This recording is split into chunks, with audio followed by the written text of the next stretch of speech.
Good morning, everyone, and thanks for attending the Village of Ruidoso workshop meeting. If you'll join me for a moment of silence, and then we'll have the salute to the American flag.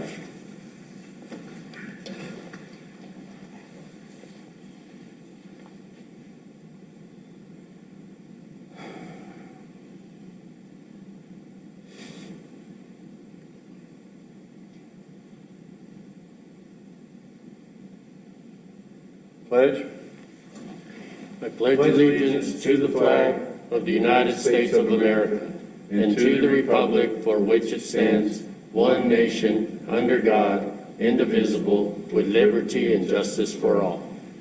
I salute the flag of the state of New Mexico, the Zia symbol of perfect friendship among united cultures. All right. Did I say join me in the salute to the flag? What in the Flag, the American flag. Did I say salute or did I say pledge? I think you said salute. I was watching the guy, the third-ranking political figure in California, this trying to give the Pledge of Allegiance yesterday. He couldn't remember it. Oh, wow. Yeah, he stumbled and went everything to it, so I didn't want to be that guy. Well, they don't allow that to be taught. No. All right, Ron, would you please have a roll call, please? Yes, sir. Thank you, Mayor. Mayor Crawford. Here. Councilor Salas. Here. Councilor Letterman. Here. Councilor Cornelius. Here. Councilor Jackson. Here. We have a quorum, Mayor. All right, buddy, thank you very much. And at this time, I'll turn it over to our manager, Tim Dodge, to pick up, I don't know, we're going to go, it's up to you. Mayor, my recommendation, just because of availability, we're going to try to get that Buxton report in today. Okay? That'd be great. So, I think Kelly, you're listening in probably in about an hour or so. We're going to be ready for that. And we'll try to focus on our current agenda. But next up, Mayor, we have Adam Sanchez is leading the next team that is ready and prepared to start presentation. So in about an hour, Carrie and Kelly and Justin, I'm not too sure who's going to present on the Buxton, but if we can get ready for that in about an hour from now. Okay? Sounds good. Good. All right, Mr. Adam.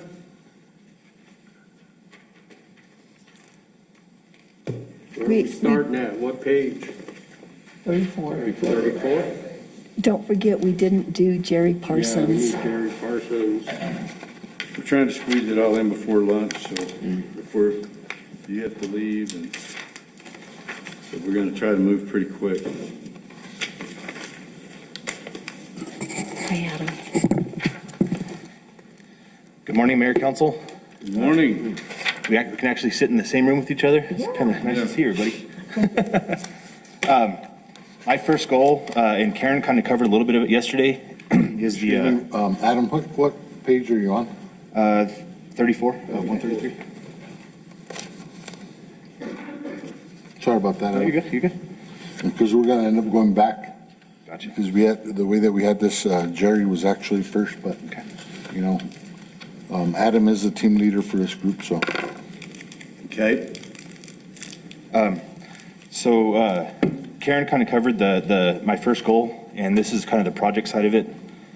This is the rehab of existing sewer and manholes, lift stations, and hazard mitigation. And one of the goals is try to close out the rehab part of it this year. And just going into progress made for that part is SAK. SAK has lined approximately 19,000 linear feet. MP Chavez has identified and dug 8 point repairs and raised 5 manholes. So, I mean, they're going good. What's the total manholes altogether? I want to say there was 24 manholes. Yes. Okay. So, the main goal is to, get it bid out, the lift stations and the hazard mitigation bid out and hopefully somewhat under construction this year. Good.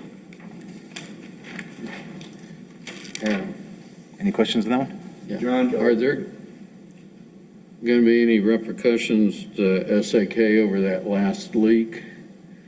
That's one of the things we're looking into, and it was it was a fluke thing.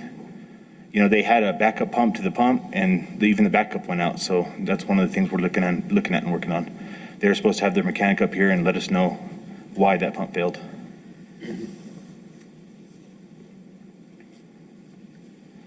Okay, goal 2 is replacing aging infrastructure, water line replacement, extension of sewer lines to non-serviced areas in town and country. This is our GeoBond and CDBG project. And the goal for this one is to first get the CDBG and GeoBond in town and country off the ground this year and hopefully completed. And the second piece to this is our just our in-kind sewer line extensions and hooking the residents up. We have met our 5-year goal of the 200 with 211 connections. And we actually extended a little over 1,200 linear feet in Pine Cliff area this year on Swallow Drive and Morningside, or Mockingbird, I'm sorry. Progress made from this one. Applied for CDBG grant, tasked Sauter Miller to engineer water and sewer in town and country. Received confirmation of grant. Is there a time limit on this? Is there a certain time that you have to do this before? with the grant? The CDBG, I believe it's a year. I couldn't hear the question. Is there a timeline for the CDBG grant to get it done? We're starting in spring, aren't we? I believe so, yes. My understanding is. I think that, Counselor, if I'm not mistaken, the question was, is there a time limit to complete it? Normally, you want to try to complete that within 1 year so that you could get prepared and ready for the next. With our schedule, we're going to propose to complete it early so that we could try to get another application in. With some of the environmental review process that we had to go through, there was a change in Scott, that was the director, changed, and Carmen went in, so that delayed us on their side about a month. So, I'm not too sure if we're going to be able to meet what's called the threshold. The threshold normally comes up when the applications are due next year. That's what creates our eligibility for apply for the next year of funding. So, normally they don't say you have to, I think normally they'll give you like 2 years to get it done. But we try to plan to have it done within 9 months of the grant application being approved. That's our internal goal. Do we have an area that we would apply for, or? Our recommendation would be to the Pine Cliff area would be our next one. We already have the shore plans complete on that. So our readiness and our suspicion about the low to moderate income surveys that would be our recommendation, is that area would be, but that's ultimately going to be a council decision. Okay. And Councilor Salas, that's actually in one of these goals also. Oh, Is the okay. next one. Tim, Mayor, Councilor. we've hooked up a couple of hundred people, and this will get us some more. So we're getting that extra $40 a month on quite a few. Does that just go into operating account, or how do we handle that extra money? Councilor Cornelius, Judy, the sewer revenues that come in, how do you distribute that within those funds? Mayor and councilors, when the sewer monies come in, you're talking off the utility bill, right? Yes, the revenues from sewer. But the wastewater, So there's a separate sewer charge that goes to the joint utilities fund where Adam's department is housed, and then the wastewater fees go into the treatment plant, which is Fund 510. Now, within the Fund 510, it's commingled with the money that the court pays us each month for their 15% share of the expenses of the treatment plant. So each fiscal year, I go into that wastewater treatment fund and separate the court's money from our money, because as you know, in addition to the monthly operating expenses, they also pay the 15% of the 15, and then the other extra monies that they have set aside for any times that we have to do the big purchases and stuff. So does that answer your question? Maybe. But the $40 wastewater fee, that just goes back to Isaac, and it doesn't go toward additional? Yes, that is true. So anything that we charge our utility customers goes towards paying our 85% share of the treatment plant. Okay, none of it goes to pay that loan down quicker? I have not checked to see if the debt can be paid down quicker. I can use it. I can check into that, but right now, we just pay our annual required debt service payments, but I can look into that. Okay, I just had some people ask me if that helped, looking up all these people. Well, the question is out of that $40, 46 or whatever it is, does any of that go to make our payment?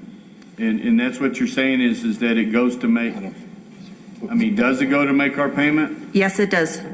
Okay, and how much of that? Because the rest of it, you just said it goes to operating.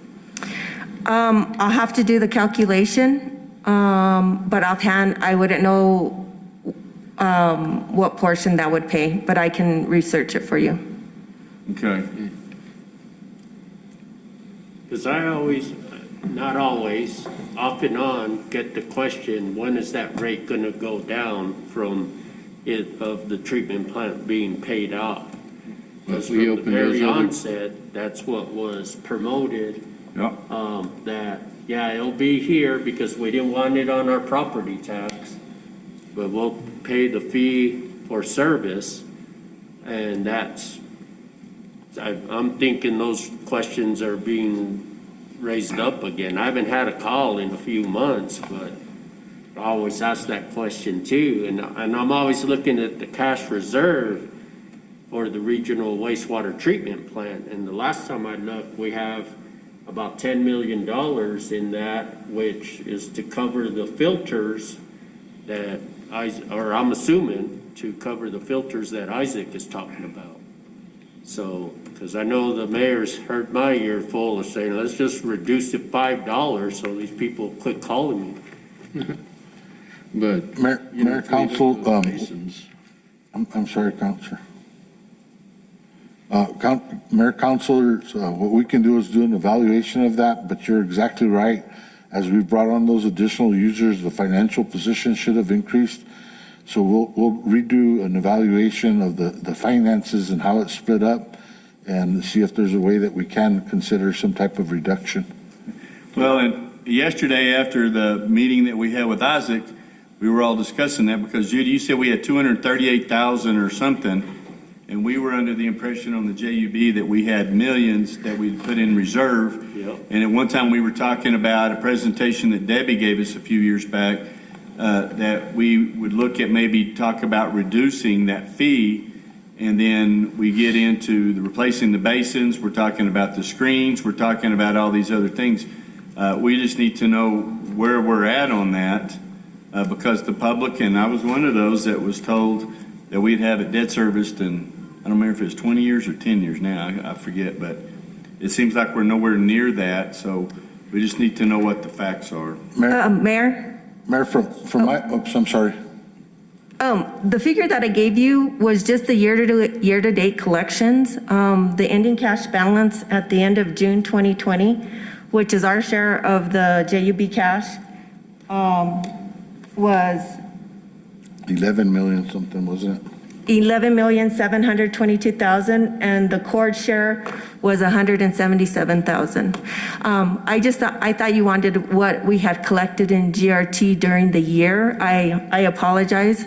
I didn't know you wanted the full cash balances. Well, maybe the question, you answered the question that was asking, and I had a different question in my mind. But it's just that it was a little daunting after that presentation yesterday. And so, because we obviously have a lot of work and we just need to know what it is. Mayor, if I may, Judy, and that's one of the things, and, we had a slight discussion this morning about, or a brief discussion this morning about making sure that we're all on the same page when we have these type of financial discussions. When you look at that 11 million, you actually have debt reserve that's built into that, if I'm not mistaken, an operational reserve requirement as well. And so I think it's important that we understand what those reserve requirements are and then what is available cash for maintenance and operations, repair and replacement and things of that nature. Yes, I can break all that out. Okay. But I agree with John, Judy, to look into if with these new customers, as they're being added on, can we use any of that to pay down our debt? Yes, Counselor Salas, I will check into it. And there are actually 2 outstanding debt issues tied to that wastewater treatment fee. Okay. Mayor? Yes, sir. Judy, who is the holder of that debt? Hold on one second, let me pull it up.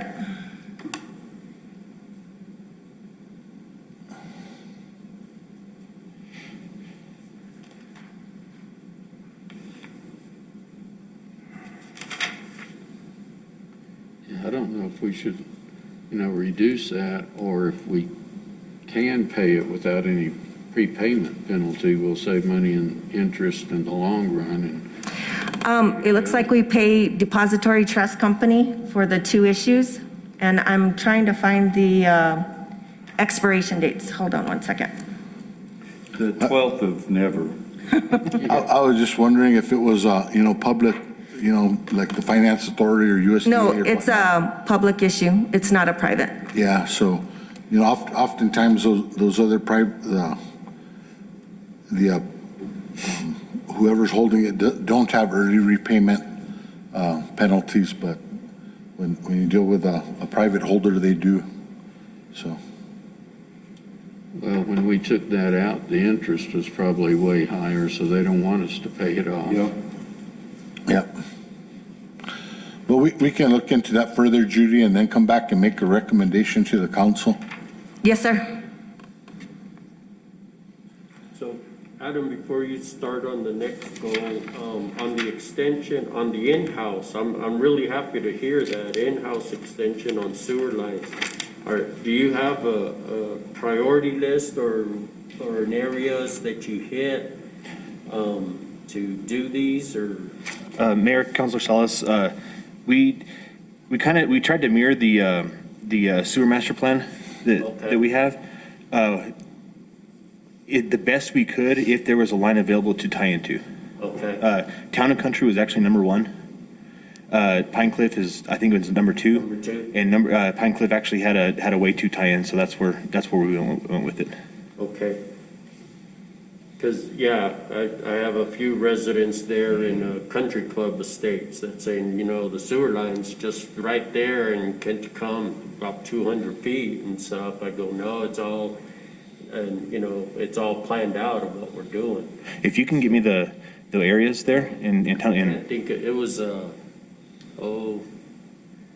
Mayor Alborn Street, I think. What is that? High Loop, Coronado. Pine Loop, right there okay. on Coronado. Okay. It's either Coronado or Pine Loop on the top part. And the issue with that is, there is some lines up there, but they're 4-inch lines. Okay. And with the master plan, there's too many people to actually tie on there. No, Okay. that was the issue, yeah. So, all right, that helps me there. And then also, same subdivision with the water leaks that we had this past spring and summer. They were extending the calls. I know the mayor got a bunch of them there because they would just break after a break. and stuff, so that's where they were saying, when are we gonna get, new water lines? I said, well, it's in the process, but it won't happen here. As a matter of fact, one of the residents, I told him, be sure to fill out that survey and listen to our town hall meeting, so that way that request gets in. Okay, but thank you. Thank you. Anything else on this one? Not for me. Okay, number 3 is replacement of equipment, Vector truck lease, backhoe lease, and utility truck purchase. Our Vector is actually a 2012 Vector truck. It's the only one, I mean, the Downs has one, it's a smaller one. And, that does help us out if we, in a pinch. But, as you guys seen, with the sewer line project we have, if that thing goes down, we're in trouble. And it's having problems. We've had maintenance problems with it, along with the backhoe and that Kodiak 4500. So what I propose on these is, instead of a purchase of a backhoe or a Vector truck, with the maintenance and everything else, go on a 5-year rolling average of a lease on both of those, and keep the one we have as a backup. And that way, we're not ending up with this dilapidated equipment. So we own this Vector truck. Yes, sir. We'd have to see the lease. Yes. And I have actual Pete's equipment working us up a rent lease right now, along with Caterpillar. On the leases, will they do the maintenance? We can tie the maintenance into the lease, yes, sir. Some of the progress that we did make this last year is the valve exercise machine, and that thing has come in, I mean, so handy. We've had, on the so-called downtimes, the guys have got out and found valves that were been buried, and that exercise machine just makes it so much easier when in a pinch when you're trying to shut water down. The new jet rotor was ordered. Estimated delivery is February, this next month, right around the 20th. So we should have that. What's a valve exercise machine? It's a trailer and it's hydraulic. So you stick the valve key down in the valve box. But instead of manpower trying to work some of these valves, you can just stick the exerciser down there, and it's hydraulic power, and it opens and closes it. And some of these valves, you got to work them and work them and work them to actually get the water shut off or turn back on. With this valve exercise machine, Jody goes out and when there's not problems, and works these valves. So when we have to get on them, we're not digging them out or having to fight with them. Back up to the, I don't know if you got, I didn't hear it, maybe I'm jumping ahead, but 1.5 ton utility truck. Yes, Mayor. That is we're actually getting, that truck is outrageously big. Yeah. So, a 1-ton pickup will do everything that truck will do, and it's smaller and it'll be easier to get in and out of places. That is a 2008 model. And again, we've had nothing, we've put a new motor in it. We've put, it's been worked. So. Well, it's driven like a taxi cab. Yep. I mean, I've seen it for years with 4 guys blowing up down the streets, but you're right, it is big, so we don't really need one that big. No, if we just get a 1-ton pickup like the Dodge we have or the other Ford we have, that's going to do serve the same purpose, and it's going to be a lot cheaper on maintenance and, the actual purchase. So you want to purchase that? Yes, sir. The only thing I'd like to say about that lease is the leases always sound good, but every time I've been in one, and as hard as our guys are on equipment, that usually it's discounted so much on the lease that you owe money, and I just want to see how the lease, that's how we'll have Zach, and we'll have some others go over it to see. And then if you get the service work and all that repairs in it, it gets astronomical on the cost of it. So I don't know if that would be, but I don't know. We have talked to Judy, which is the best way to. And Mayor, just to kind of put some of that in there is the last backhoe that we purchased was actually a lease backhoe, the 420F that we have. Mm-hmm. And it did decrease in value, but we actually had the option to purchase that for the, it was an additional like $2,000 or something after the lease was Well, paid. And that's, we started that maintenance program some years back, and I guess, are we still keeping up on that? Yes, sir. Because that was an issue that if we maintain these things and we know how they are, then they're worth buying. Mayor, oftentimes what you see is there's a procedure set up to evaluate leases or acquisitions. And, so my recommendation is that we have the purchasing department come up with a process on how that would be evaluated and then present that and get it approved by council. There's a lot of little different, just depending on the lease, variables that happen. And I think we just need to set a standard on how we evaluate that and make recommendations to council.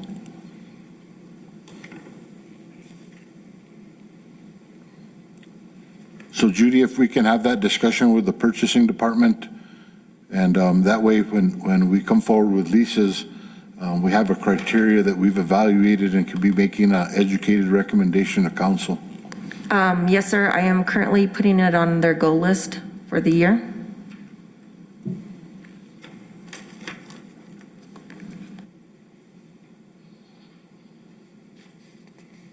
Anything else?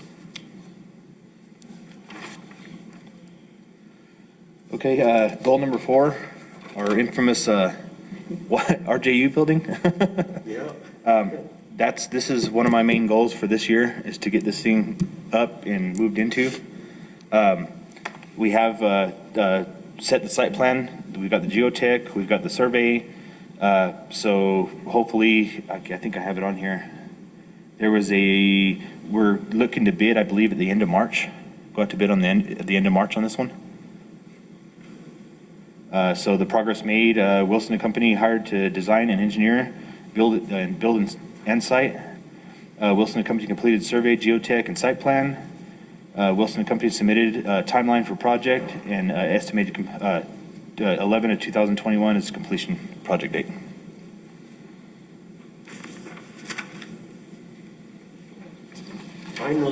Finally.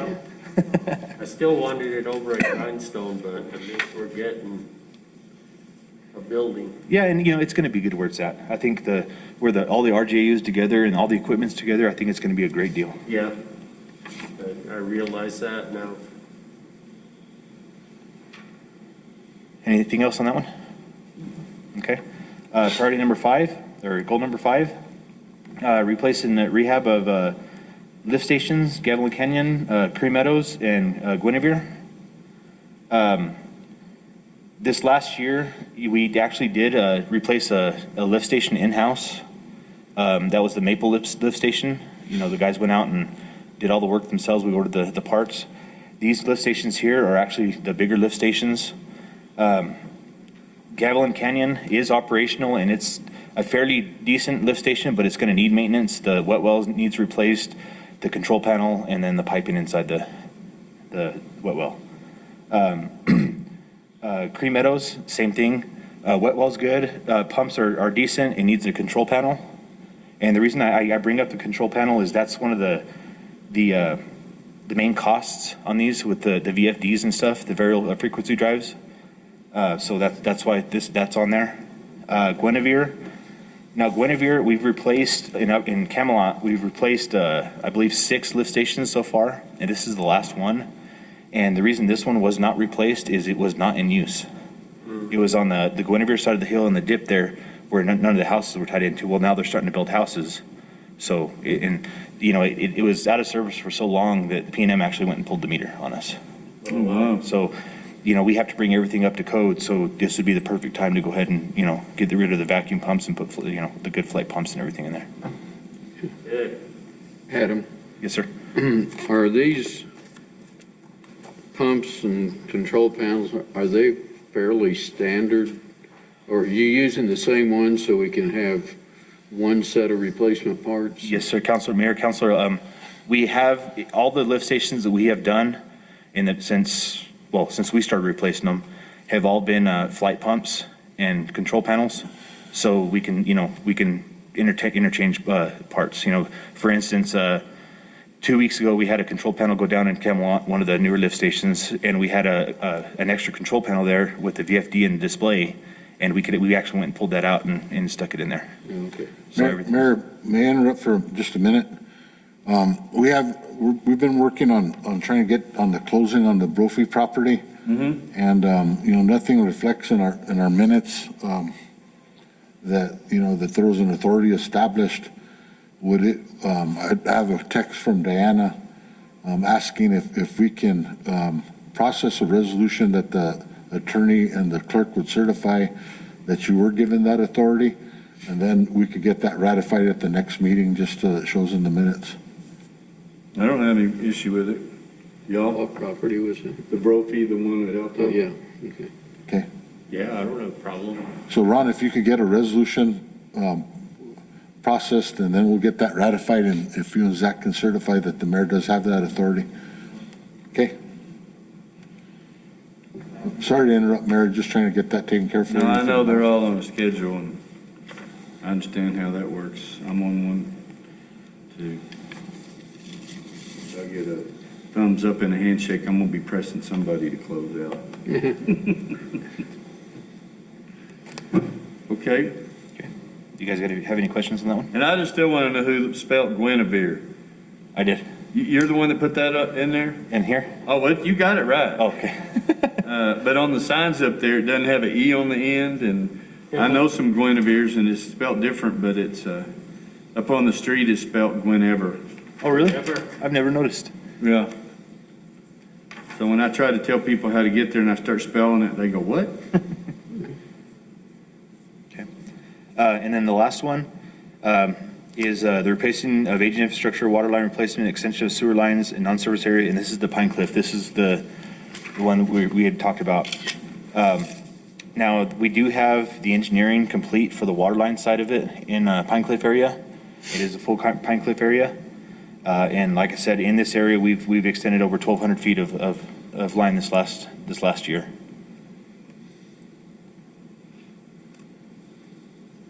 And we finally got the PRVs and all that stuff squared away. We were blowing that out weekly.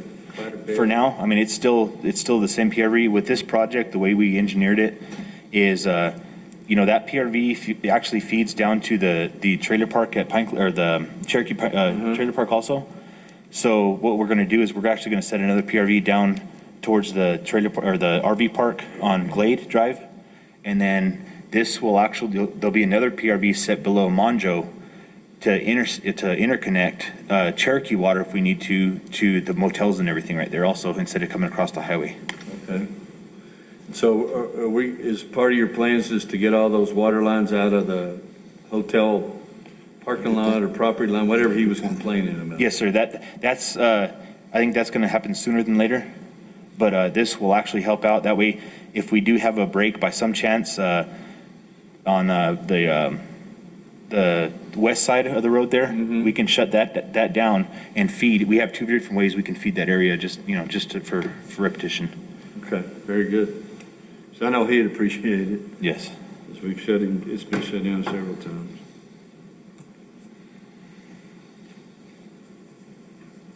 That's all I have. Any questions or any comments for Adam? Nope, good job, Adam. Thank you, Well, guys. thank you very much, Adam. Thank you.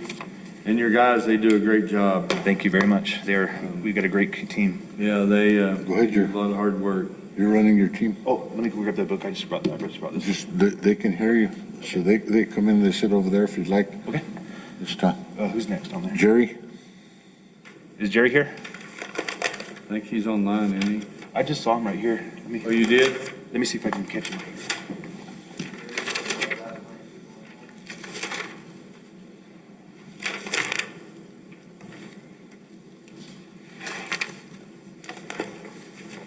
Anybody know what page Jerry's on? Yeah. It was back up there, yeah. 28. 28.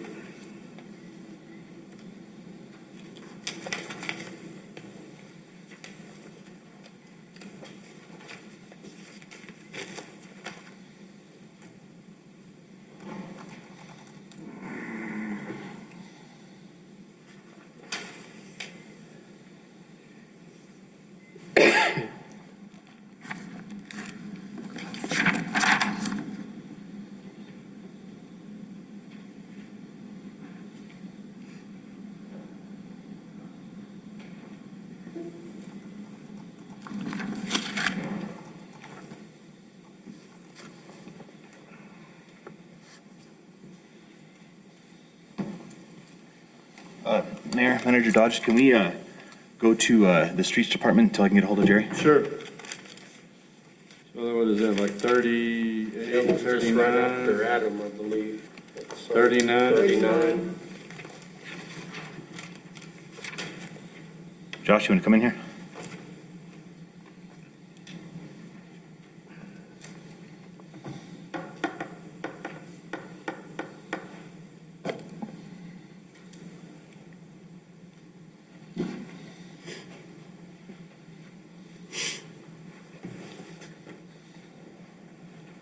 Right over here, Josh. Oh, shoot.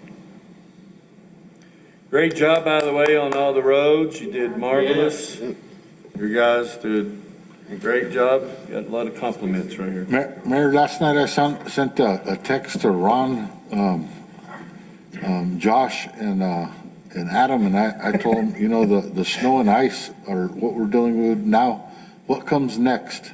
Oh, boy. Potholes.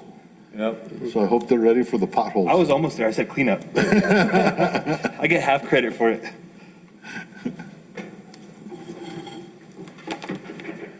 These guys, we're still out here dealing with all this other stuff, and you're thinking about potholes. I bet potholes is gonna be a major priority for us, and just like last year, you know, after we had these freezes and whatnot, but all the departments jumped in and helped out Josh on that, and we're able to address the pothole issue within a matter of a couple of days. And so, you know, I think we need to start considering that and how we're gonna handle that, so that the community sees that we've, you know, are taking care of these issues immediately. I agree. Yes. Right, Josh? Yes, sir, yes. Hey, you text last night, I was out cold on Josh is ready to give me a lesson on how to operate the plant.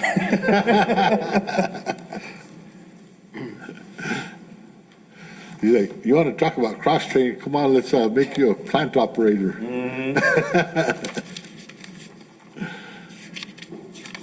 Okay. Mayor, Council, good morning. Morning.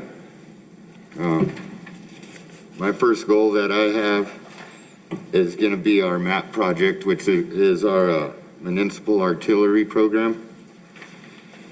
And that it's going to be done in 2 phases. Our first phase will be ending this year, and we have that. It's about 50% complete, and that's going to be Carrizo Canyon and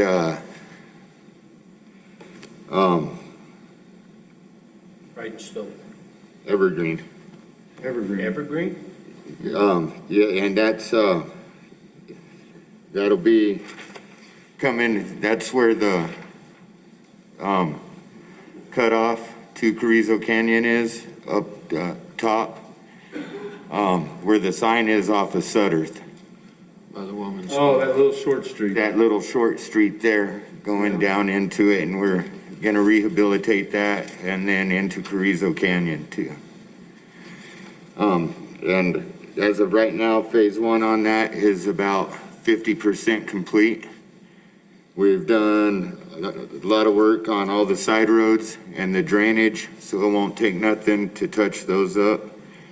We're just waiting for the weather to warm up a little bit so that we can start on the actual asphalt part of it and start working on that.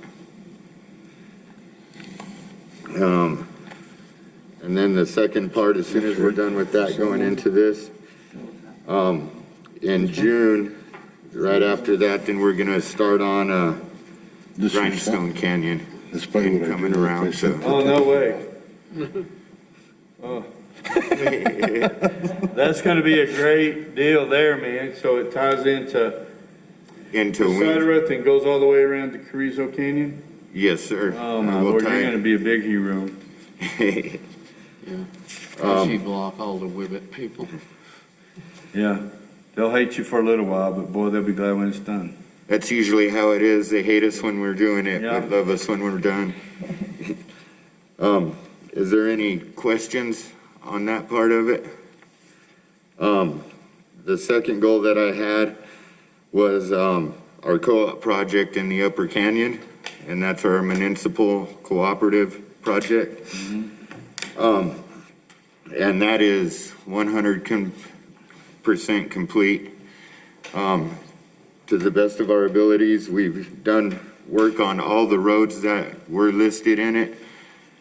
And that is done, and it's finished and closed out with the state. Josh, when we're working on the street, whether it's a fog seal or overlay, and we have a resident that requests a new culvert or a replaced culvert, do we take care of that, or? Yes, sir. But And they still we'll, have, they we still have to don't buy the initially culvert, right? install them. Oops, sorry. They still have to buy the culvert though, right? The way that we've always done it is the initial culvert cost is the homeowner's Okay, responsibility, and then after that, we'll take care of it.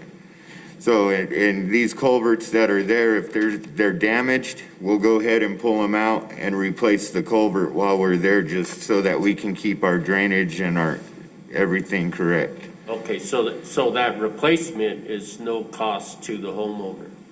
Yes, sir, that's correct. Mayor Crawford, Council Shellis, Yes. one of the things that, like Josh explained, that kind of goes with the driveway permit. When Josh goes out at first, when somebody's putting in a driveway or something like that, they'll buy the permit and they have to install the culvert to our spec now, so we can actually either maintain or replace. Okay. Thank you. Yes, sir. Is there any other questions on that one? My third goal that I have is the replacement of antiquated equipment for the street department. And that is, we have trucks ordered. We have received one of the trucks. And I'm sure I had it parked out here for a little bit. Marshall's been driving it around proudly. We have also received a transport truck from Jerry that helped us out quite a bit. And with that, we were able to order other trucks for our fleet. And we've ordered a Kenworth dump truck.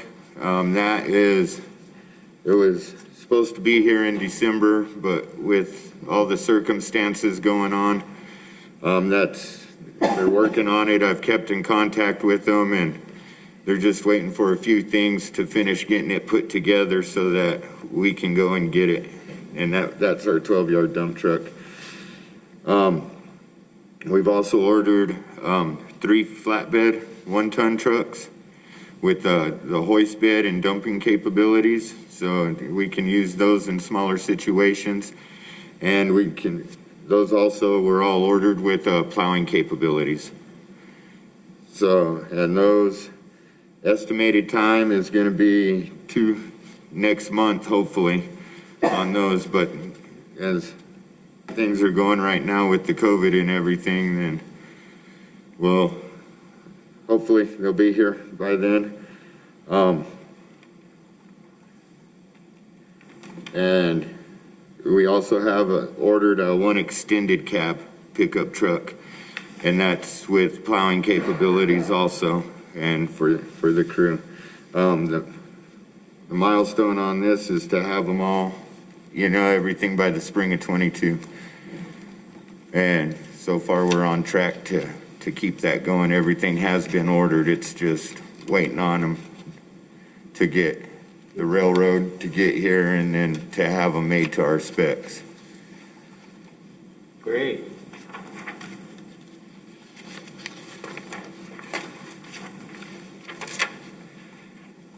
Number 4, we had requested more manpower, as in the way of just maintenance workers, and that's still ongoing. We're still down a couple of other people that had come in, and due to the housing and stuff, we live in they had moved up here and couldn't find a house, so they had moved back to where they originally were from. On that, we've also heard a little bit about just trying to find something, hopefully if we do get the workforce housing, that'll help keep some people here. And is there any other questions on that one? No.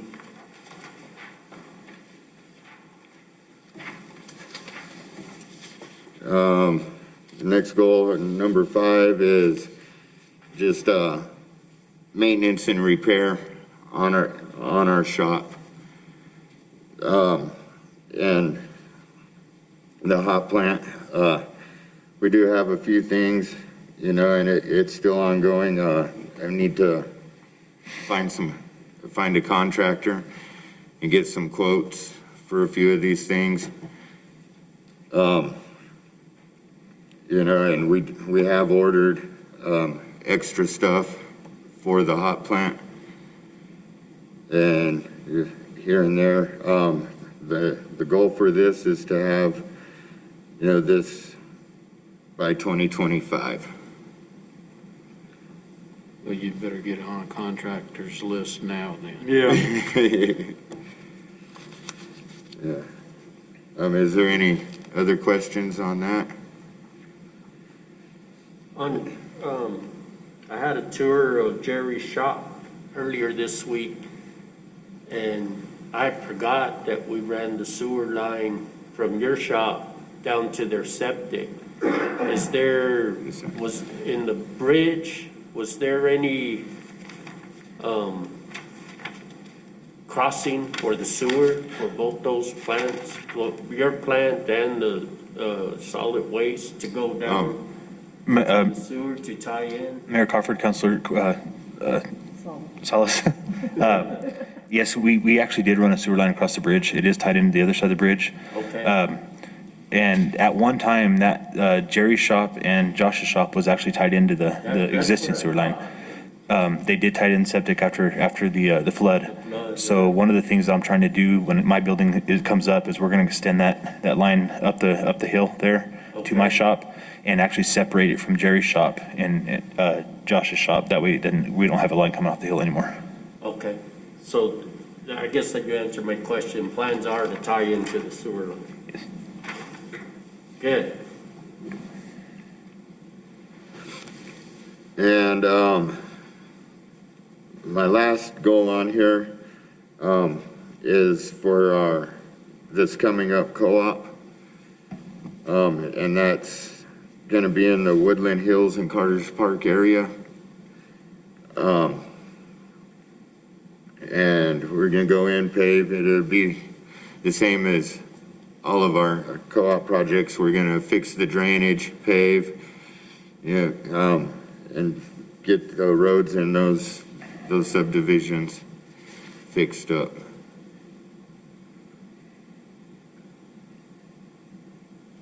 Josh, you wanna kind of give them the roads and stuff that are on that one? Okay.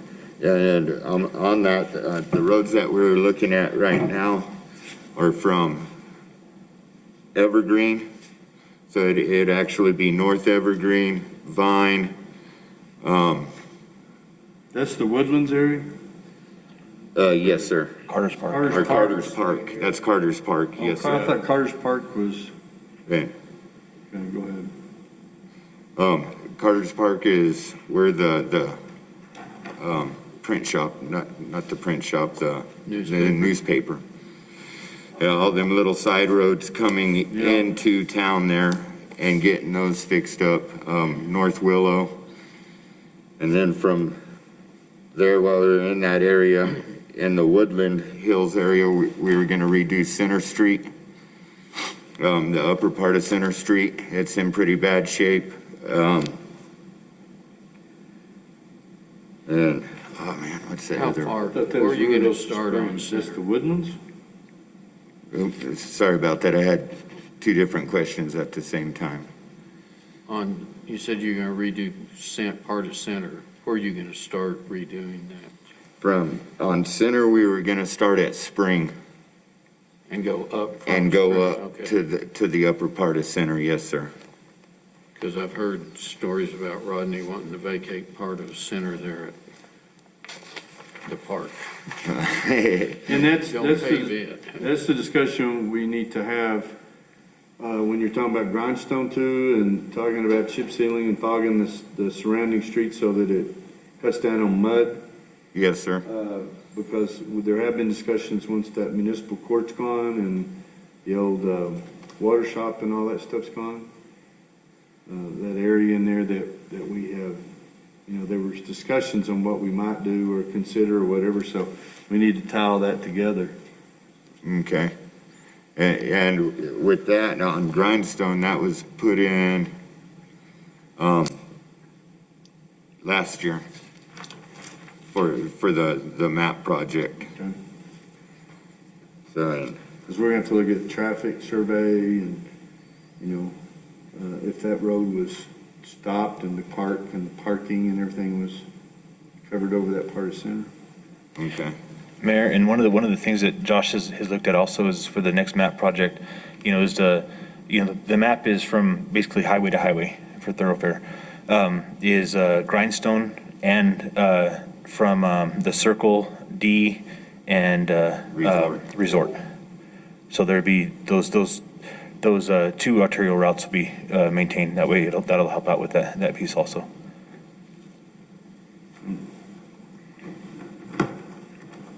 Yeah, ever since the lake was put in there, that's become a major thoroughfare to Carrizo. School bus route. And that was a big obstacle when we were talking about workforce They had housing. one. I They were think you talking gotta go about through with the the traffic, school. and it's pretty bumpy through Did there. we get any of Had all the that? repairs and I patches. haven't heard. It would be nothing awesome on if there that, was but a way I to believe that flatten would it, go with widen our it cooperative out just a project, hair. because it's main What I auxiliary think the route, biggest school bus biggest problem routes. with grindstone I believe all that is when they put that sewer line in. They dug that sewer line so deep Schools now. that they got into the wash. So you have that spring underneath and the bedrock, and it's just washing everything from the underneath. Yes, sir. All right, go ahead, Josh, sorry. And that, we discussed,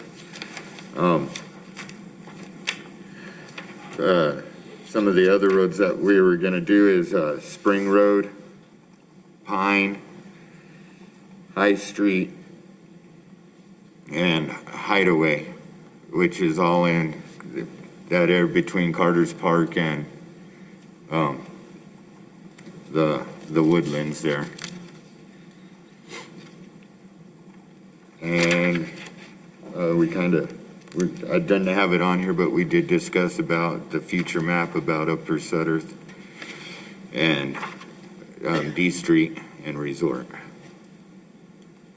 And once you submit the application, when would you expect to be able to start work on these? In 2022 or? That would be 22, 23 would be Upper Sutterth. As of right now, once we complete our map project that we have now that we're on Carrizo, we'll go straight into the grindstone map, which would be this fiscal year, June. 20, yes, sir, 21, Saw that on 22. June, that'll be a sticking point. Yes, sir, and then the Upper Sutterth would be 22, 23. When you're saying Upper Sutterth, where's that at exactly? Upper Sutterth is at Meacham and Sutterth, where Highway 48 turns. Upper Sutterth is actually from there to the traffic circle. And that is our road there, so. Okay. Okay. Well, you are gonna be busy. Yes, sir. And that is all I have. Is there any further questions? Good job, Josh. Thank you. Thanks. Mayor, this time I asked Jerry and Kelly about 10 o'clock to be ready for that Okay? presentation so that we can do that and then we'll come back to Jerry. Okay, is that on the Buxton, the very back? Yes, sir. You all agree with that? Huh? You all agree with that? Yeah, you bet. Yeah, I'm excited to hear this presentation.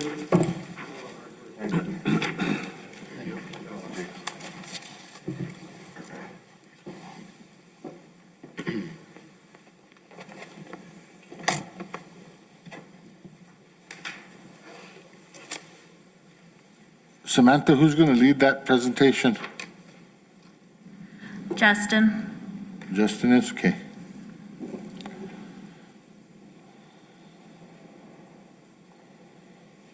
Hey, Justin, are you there?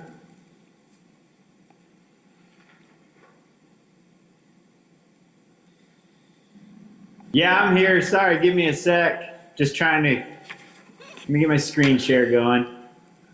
You shocked us with that volume. Yeah, is Carrie on there too while you're getting your screenshot? Can you say something, Yeah. Carrie? I'm here. Would you give us just a quick update on the two doctors and a book club thing with the different people that are interested in the story? Can you get just a real quick update?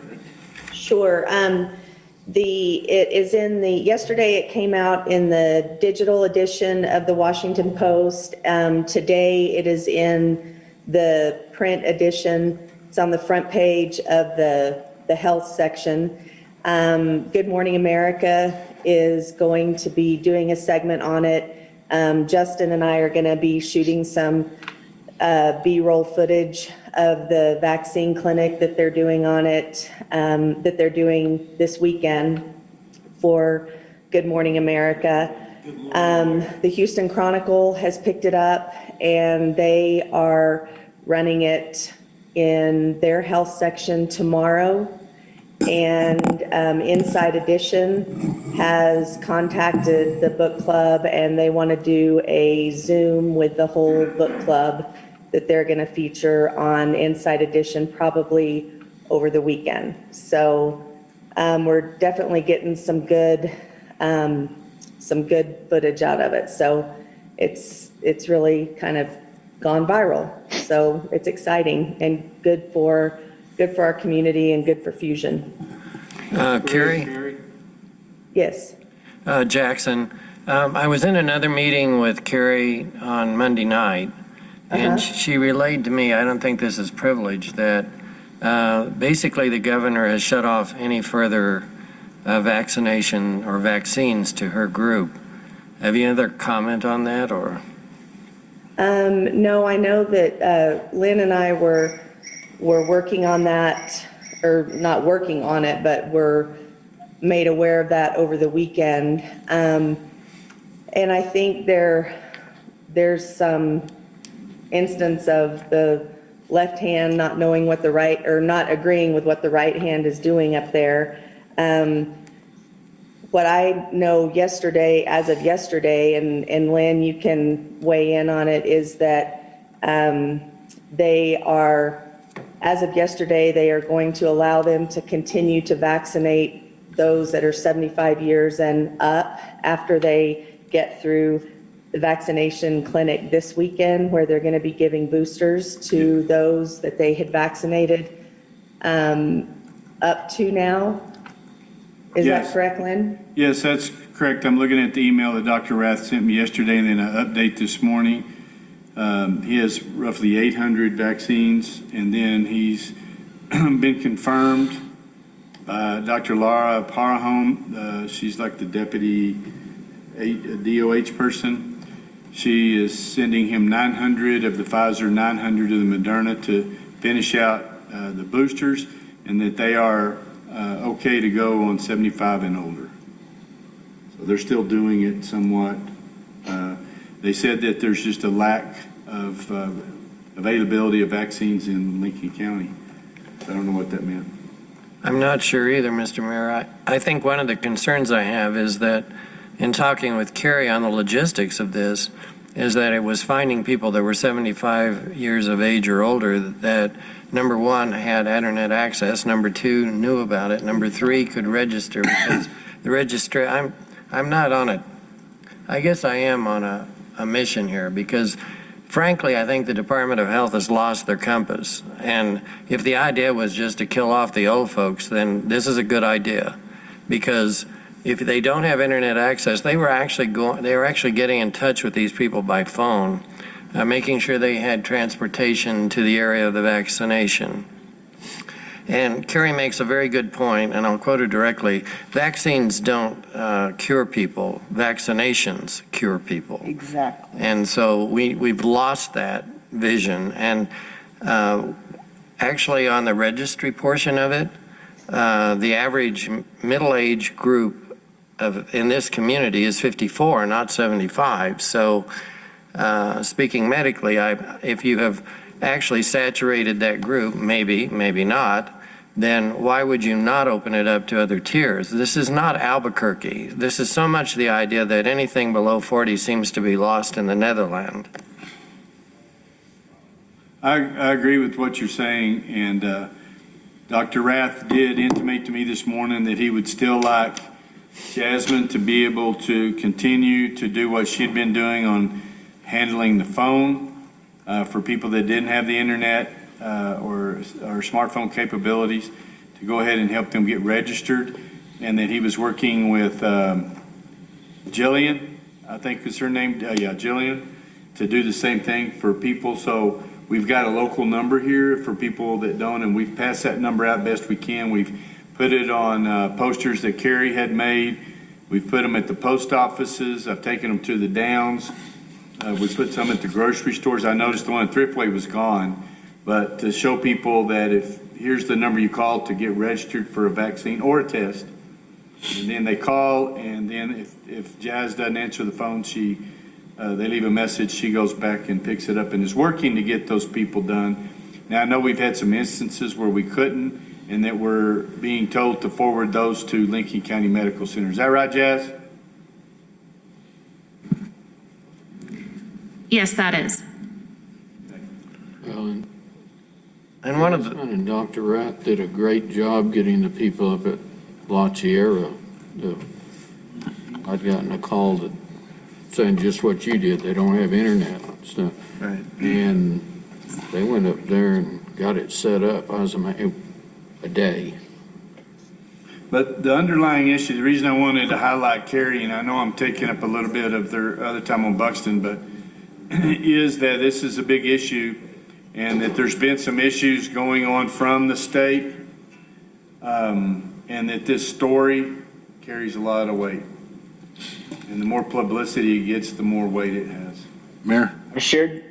Carrie and I have shared this with Secretary Schreier, and we're going to see if we can get some of their weight behind it. Secretary Schreier is not only pushing the NMTD message, but is also taking control of the PR and advertising campaign for New Mexico Department of Health because of their struggles.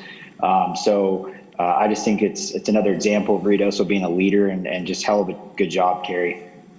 Absolutely. Thank you so much. Excellent job. The good news is that Carrie was sharing with us this morning that the Washington Post is linked out to our Discover Ruidoso website, which from an SEO perspective and Google perspective is awesome. So, Well, and I think the important thing too is that, you know, when you're looking across the nation and you're hearing the struggles of getting the vaccine rolled out, and right now New Mexico is number 3 in the nation on the percentage of the vaccine getting rolled out, and the Rath's efforts surely have contributed to that in this tiny rural area.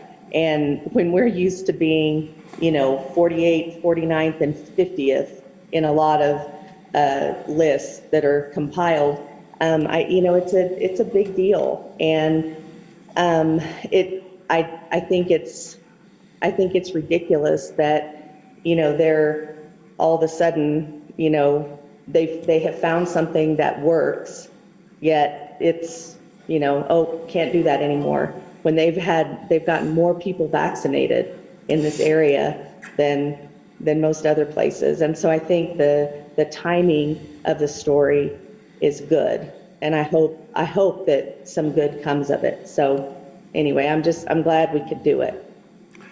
I think the take home is if the governor will less likely be upset and in a tiff over this, that they quit putting bureaucracy between physicians and the stakeholder, which is the patient. Because when that occurs, science goes out the window. And I'm very familiar with Dr. Scrace, very proud of the work he's done and worked with him when he was at Press. But I'm just saying that's where the real issue is. Because when Carrie talks to the Department of Health, she gets a whole different meaning and messaging the next day. It's like spun differently.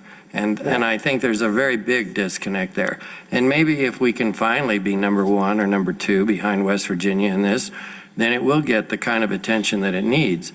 But I really think the administrative end of it is blinded to the idea that there is rural New Mexico. Come on, guys, we only have 5 centers of population in this state. It's the 5th largest by landmass in the country. That's my give on it. And my personal opinion only. Instead of confusing and whatever the nice terms you did, I think the circles that I'm talking to, they call the state's efforts a cluster. And we've had that with the testing that Tim has been involved with. And so we've done a lot, but they have the idea, but it's lost in translation between the actual application, rubber in the road, the vaccine in the arm type thing. So, but we're working on all those, but I just want you guys to know what a lot of the buzz that's going on, and you'll soon be hearing more about it. And so it should be some great exposure for the village and for a business that really stepped out there to do it themselves. Mayor, just add a real quick question. Jasmine, do you have enough resources available to you to help you with the hotline? How have you guys been doing? You've been doing okay on that? Yeah, if there is someone else that could, there are some, mostly right now it's returning calls because I haven't been answering yesterday or this morning. But again, like the mayor mentioned, they are leaving voicemails and callback numbers, so it's just calling back. I do have Anthony from the community center that's also been helping reach back out to folks. Okay. And he's been trained on the registration portal. All right, so if there's additional resources that you need, let's have that discussion, but we do have some other personnel that can help out with that. Perfect, that would be appreciated. And Mayor, just to, let everybody know that we have been helping with the parking lots and issues like that as well. And it is a public service that they're providing. It's on private property, but they are providing a service to the public, and we have extended to help with the parking lots and things of that nature. Good. Okay, Justin. Oh, it's my turn? All right. Yeah. I'm not going to lie, I was listening to you in the background and I was reading the agenda and I thought the cops and the fire was going next. So I was on a ladder hanging a poster and that's why I was scrambling to get the screen pulled up. So no, we've just had some things that are changing in some of the counselors' schedules today. And so this Buxton thing, this analytical data that we've all been talking about, we think it's that important we moved it up. Awesome. Well, I appreciate it. So this is what you're looking at is this amazing tool that we purchased. So what you're seeing right now is a map. Actually, it's a Google map, and there's a couple different maps that you can utilize, but we have the current setting as a Google map to utilize as our base map. You can actually change the overall look of the map setting. So I could go in and do like a hybrid view if I wanted to. So if I was trying to find like an actual area, for example, when I was looking at Ski Apache and locating that area as a territory, it was a little bit easier to create my geofence around it with the hybrid map. But for this purpose, we'll just go back to a standard street map. There's some other stuff that you can go in here and do. And again, like I said, you could adjust the map style if you'd like to.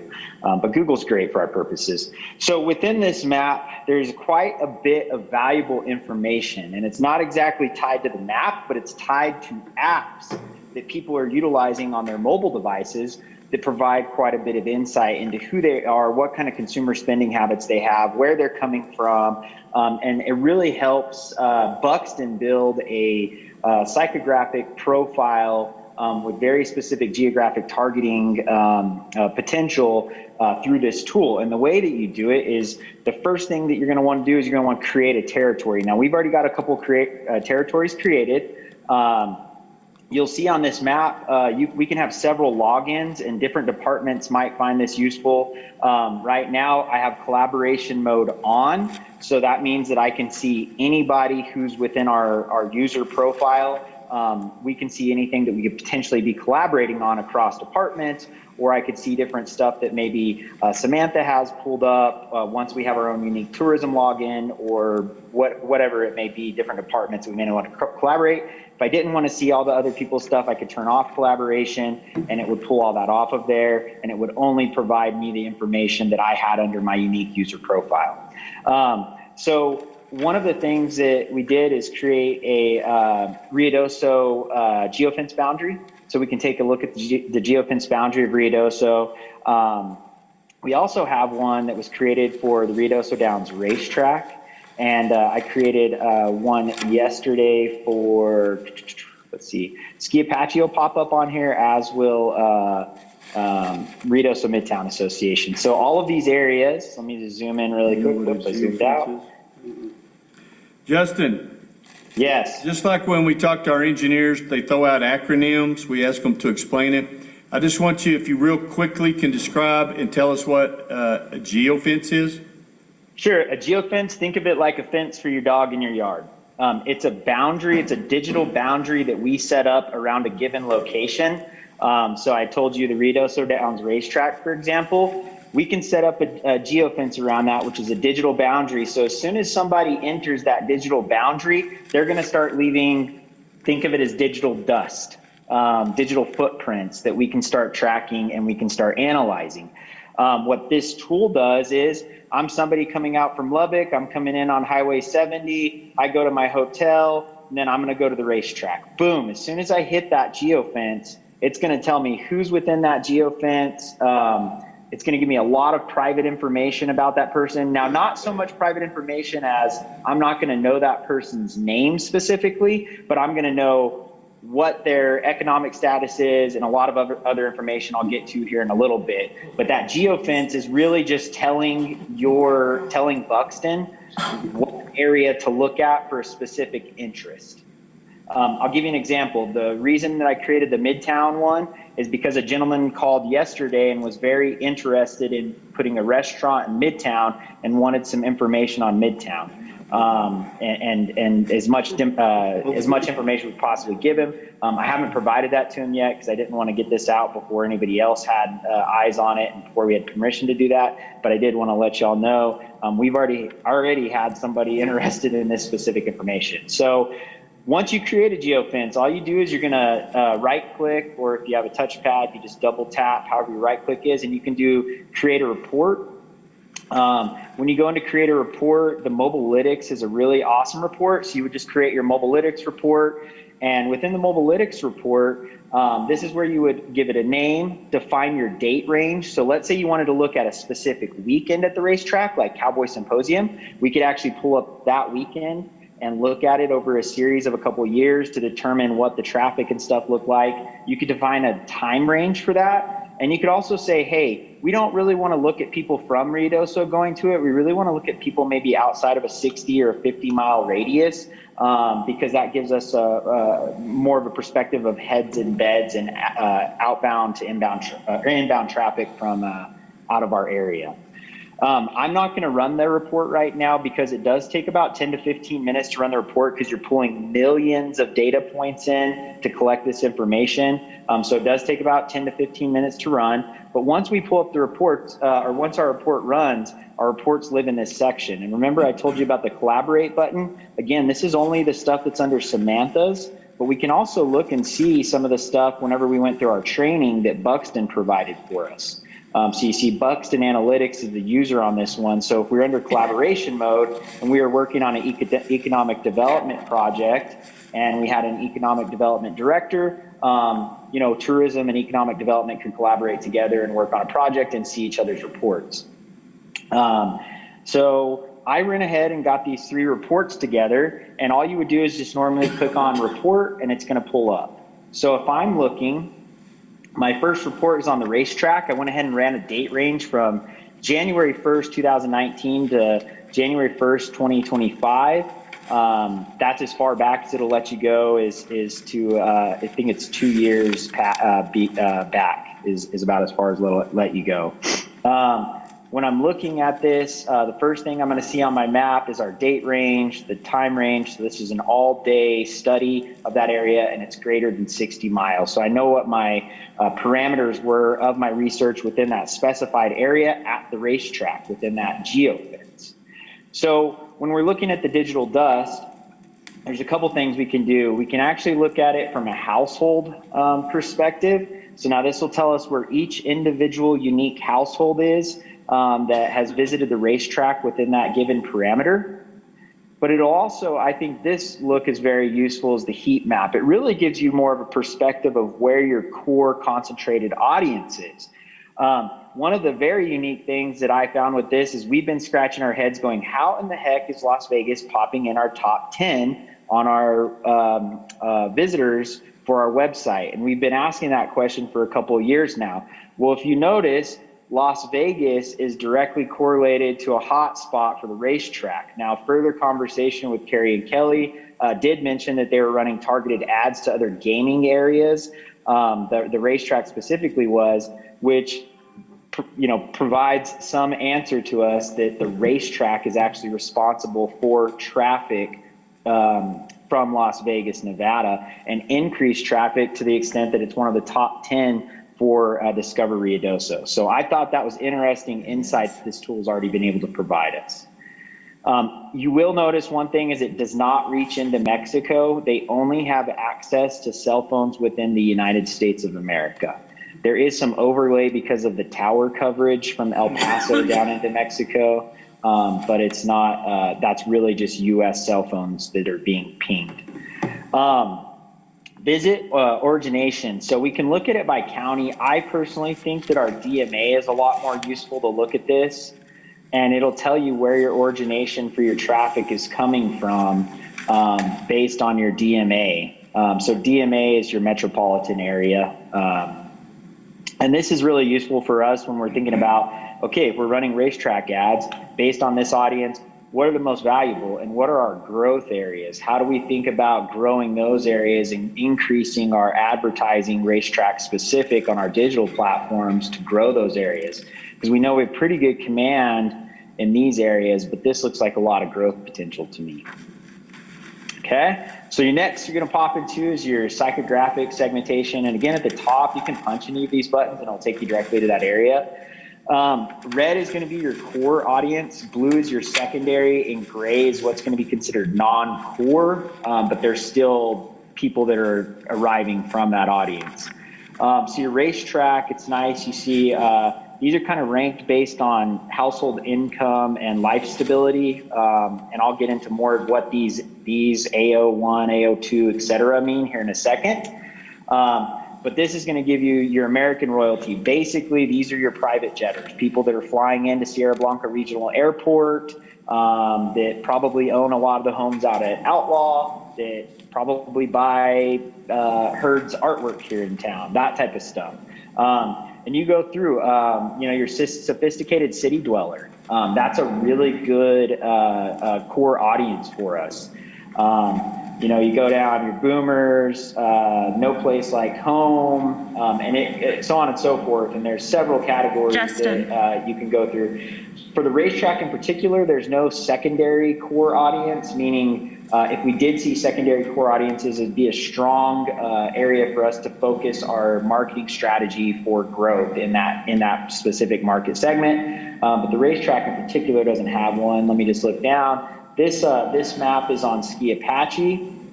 Looking at the Ski Apache heat map, it's somewhat similar to the racetrack. It looks like the racetrack is a little bit better reach to me in terms of the same study time frame.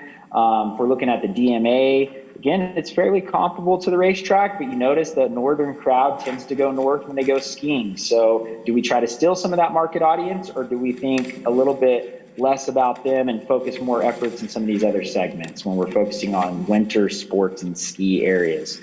But you will notice that there is some blue on this one. So some of these audiences, when we're looking at winter sports and winter attraction advertising, These are some of our growth areas where we have a good chance at growing that percentage of people that are visiting us. And there's quite a few of this market segment that we could tap into and really focus on growth. But I'll just get back to this report. So now we want to look at household composition. This is where it starts giving us a little bit more detailed information. So marriage status. Looks like quite a few of the folks that visit the racetrack are married. Another one that we can look at on here, and I'm just going to show you this for comparison. Marriage status, children, same thing. Marriage status, children. The breakup on the racetrack's a little bit different than the breakup on the ski area. So looking at this information, I'm thinking when we're doing our racetrack advertising, we can look at our household age, we can look at several indicators, but maybe we can do a lot of pictures, some pictures with families, some pictures without families, and maybe older established couples. Versus the ski area advertising, we want to look at a lot more family-oriented ski-type imagery and videography. Justin? It gives us, yes. Do you think we could just slow down just a bit and break out into that household psychographic segmentation and go to the Experian?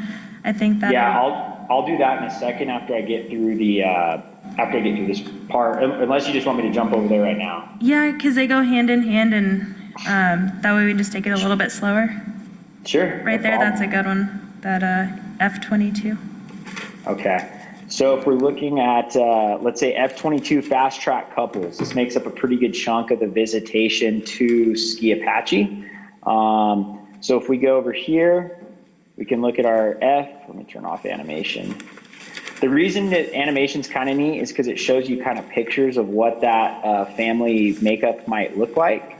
But promising families, F.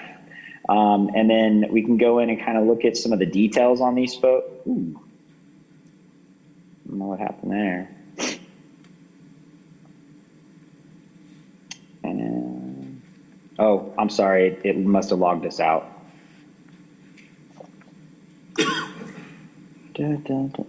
Samantha? If you go back to the it won't be directly to there. If you go back to the Buxton platform and then remember clicking the right hand and then learn more. Yeah, just close out. Okay. Must have logged this out. So all you do is you click on learn.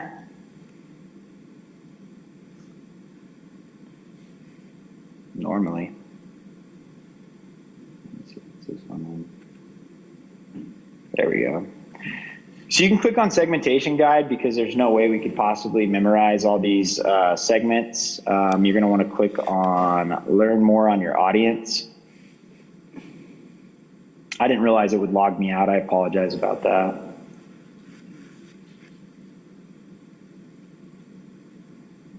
So this is where it gives us our audience segmentation. So just for that purpose, the promising families, we can click on more information about that. We're currently logged in.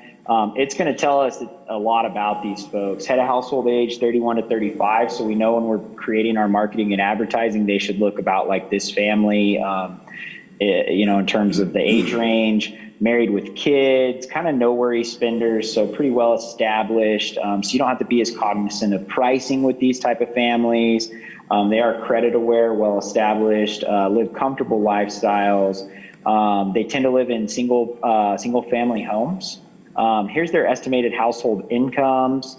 They are homeowners, so we know that about them. They got kids in this age range. So even when we're working with Parks and Rec, we're working with some of these other vendors that are coming from outside the area. We know that this audience, which is a dominating factor for us in that particular geofenced area, they should look at attractions for these type of families with these kids in this age range. It gives us over here kind of where they're at with what channel they prefer their marketing and advertising on. So it really is, you can kind of see a pretty darn good breakdown here of how they like their channel preference for their advertising. Very, very established when it comes to technology. Let me get rid of this real quick. And then it gives us the population in the United States that fall within this market segment.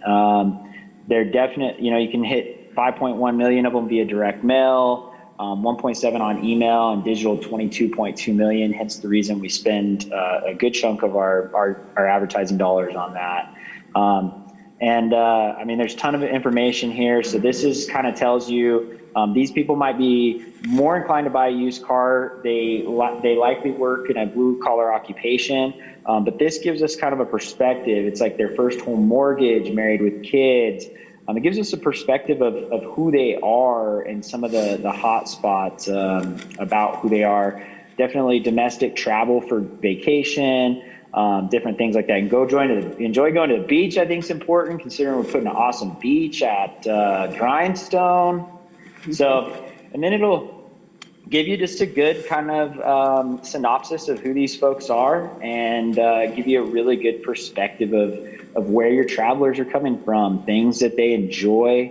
And again, from a marketing perspective, thinking about the imagery that we're creating, we need to use our demographic in terms of what they look like, but this is how our imaging should look. Family, this age range for that specific market segmentation. Did that cover it for you, Sam, or did you want me to tap into some of the other ones? We can do this and we can do this, again, we can do this for every single demo. So, looking at the racetrack, for example, just tapping into that one on the psychographic, they're pretty big in C11, sophisticated city dweller. So if I'm looking at, this thing's getting in my way. Get out of my way. How do I move this? Oh. Okay, so sophisticated city dweller, that's going to be C, and that's C11. So if I'm looking at my sophisticated city dweller, I can tap over into C11. This is kind of what they look like, but really we want to look at the breakdown on them. Here's their age range. So targeting them, we really should focus on how we need to target them via their age range. Gives us really good parameters to set for social media, for our digital advertising, as well as the way that we want to advertise. You notice they're not quite as good at technology. The technology adoption isn't there. So maybe our digital marketing isn't the best strategy to hit these folks. It looks like there's some other areas. Email's one of them. Direct mail is really good for these guys. But they tend to be affluent, highly educated, upscale housing, near retirement. Obviously, empty nesters, savvy investors. Here's the income level that they're hitting. So I think that this information is extremely valuable for us to be able to dive in and be able to create really strategically crafted campaigns around our area attractions that are going to help us to just better market and continue to grow. Obviously COVID aside, we've had 20%, almost 20% year over year growth. The past couple of years. And I think that I know with this tool that we're going to be able to dive in and really dig into how we can better spend our dollars. If I'm looking back at the platform, we'll just stay on the racetrack for now. Getting into that, or going back to the household composition. Again, this gives us a breakdown of what the age range looks like coming in. Household ethnicity, household income levels. So your highest level of income is at 50 to 75K for the racetrack, and so on and so forth. Education levels, so kind of where they're at with their education, and what their dwelling type is, single family versus multifamily. Gives us some perspective on people who rent versus own. So the racetrack, a lot of rent versus own, and it's very comparable if you're looking across Ski Apache as well as Midtown. New homeowner versus established. And then if we want to start looking at volume of traffic. So this is going to give us more of a perspective of volume of traffic at a given point in time. We can see kind of when their peak times are. So you see like peak time there at the racetrack, just different peak times that you can see given that date range. Visitor volume by day of the week. So, the Midtown one, I was looking at this thinking about, okay, if I'm talking to a restaurateur in Midtown that has never been here before, how do I tell them how to staff? Well, clearly they need to staff on the weekends, but you definitely see a pickup on Thursday, but Fridays are big pickup night. So he's going to want, he or she's going to want to be staffed heavily on Friday night. Saturday is going to be slammed all day. Sunday is pretty busy, not quite as busy as Saturday. And you know what? There still is a lot of carryover on Monday. So that's why a lot of restaurants in Ruidoso are closed Tuesday and Wednesday, because traffic drops extremely low. But that's how we have these conversations with these folks, is understanding within a geographic or within a geofenced area like Midtown, how do we tell a restaurateur what their expectations can be given the traffic that we looked at. Now this is Midtown. Again, you see Friday night just slammed, or Friday in general slammed, Saturday slammed, Sunday slammed, Monday through Wednesday not that big, Monday through Thursday not as big in Midtown as changes to some of the other areas. But again, we don't have a ton of restaurants in Midtown right now. So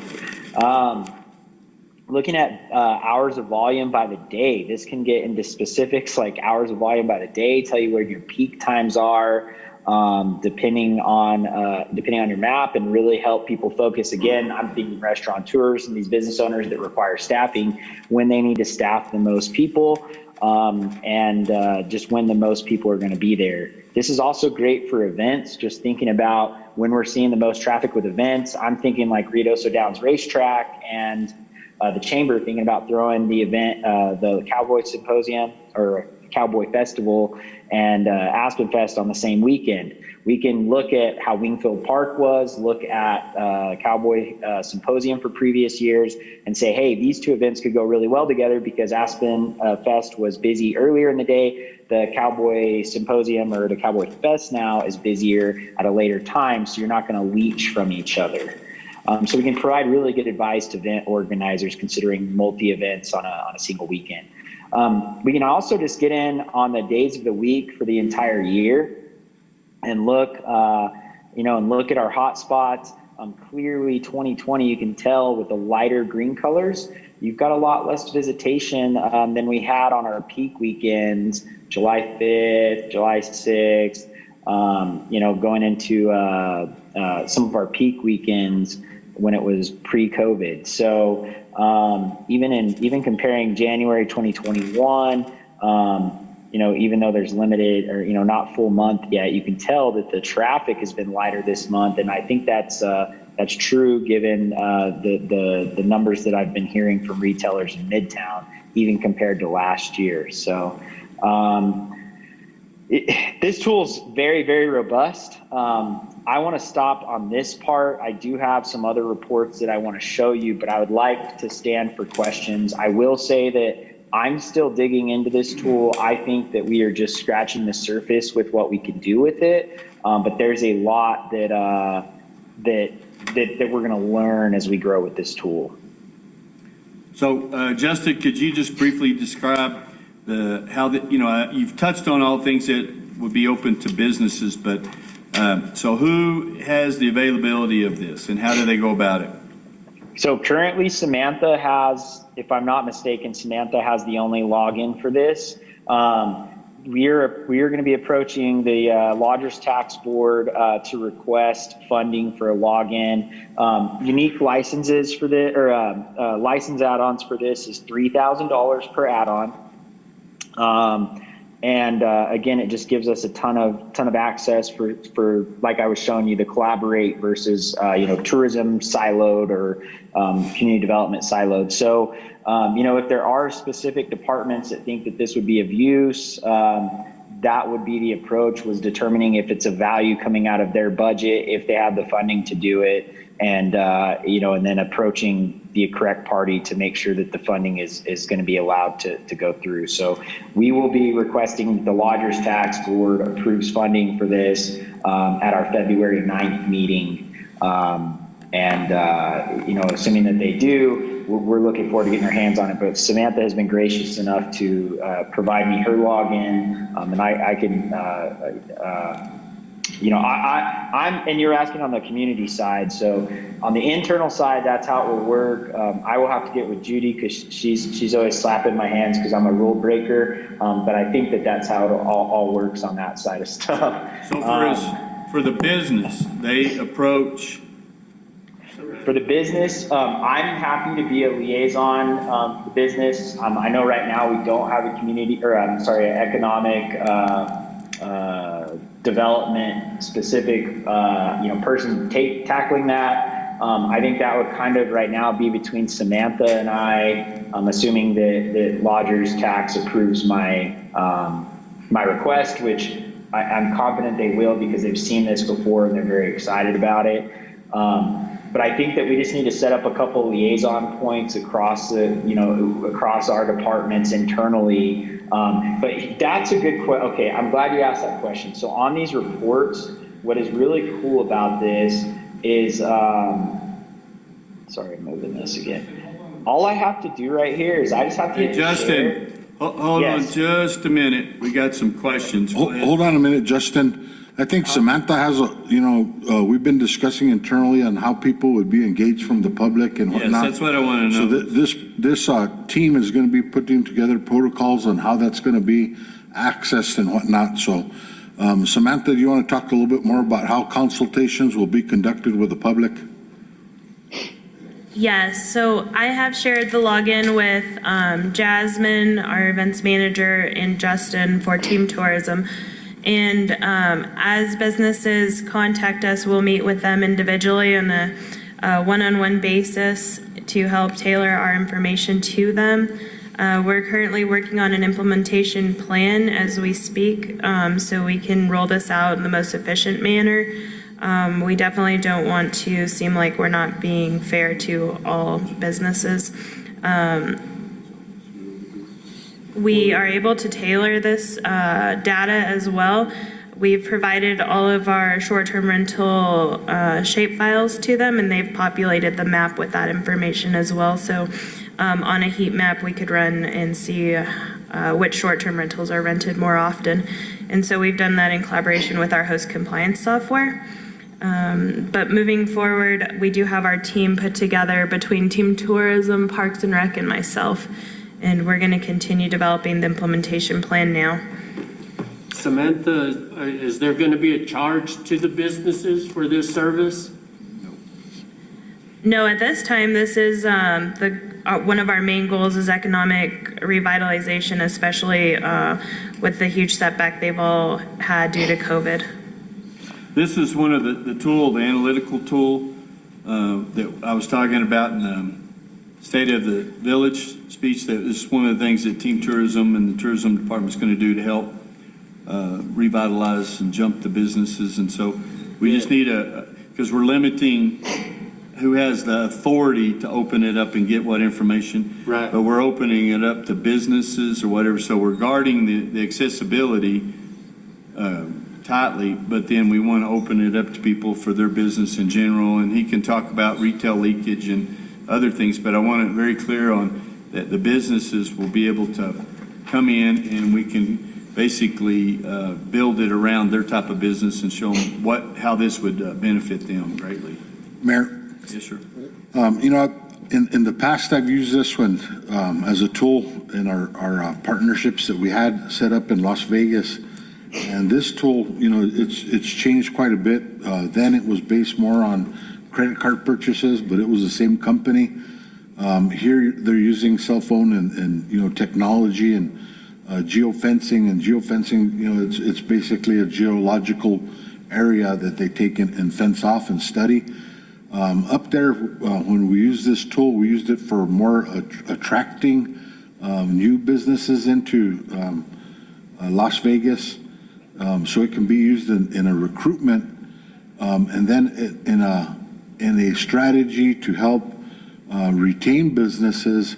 When I was in Santa Rosa, I used the same tool to help businesses, and we did one-on-one consultations to help the businesses understand how they change the services and goods that they're selling to make sure that they're capturing any leakage or any opportunities that may be leaving the community and then helping to keep them competitive. For instance, when you can run some of these reports and you go to a liquor store, and that liquor store wants to really maximize what they're offering, you can go and say, okay, this population here, this is the type of liquors that they're going out of town to purchase. And it's that powerful to where it can actually get down to brands and say, you need to modify your operations to capture more sales and things of that nature. So, as powerful as this tool is in getting to the point that the mayor's talking about, we need to make sure that we have controls on how we're going to allow people to access this information so that it's not targeting and creating unfair advantages to businesses.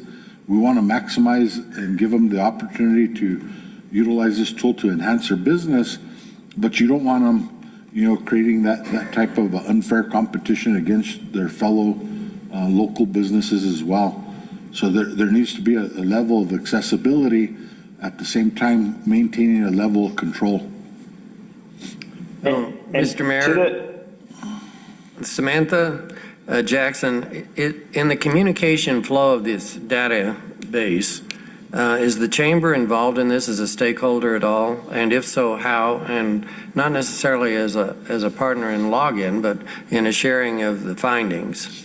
Mayor, Councilor, our intention is to bring them into the fold and to work with them in some capacity. We haven't identified what that's exactly going to look like at this point.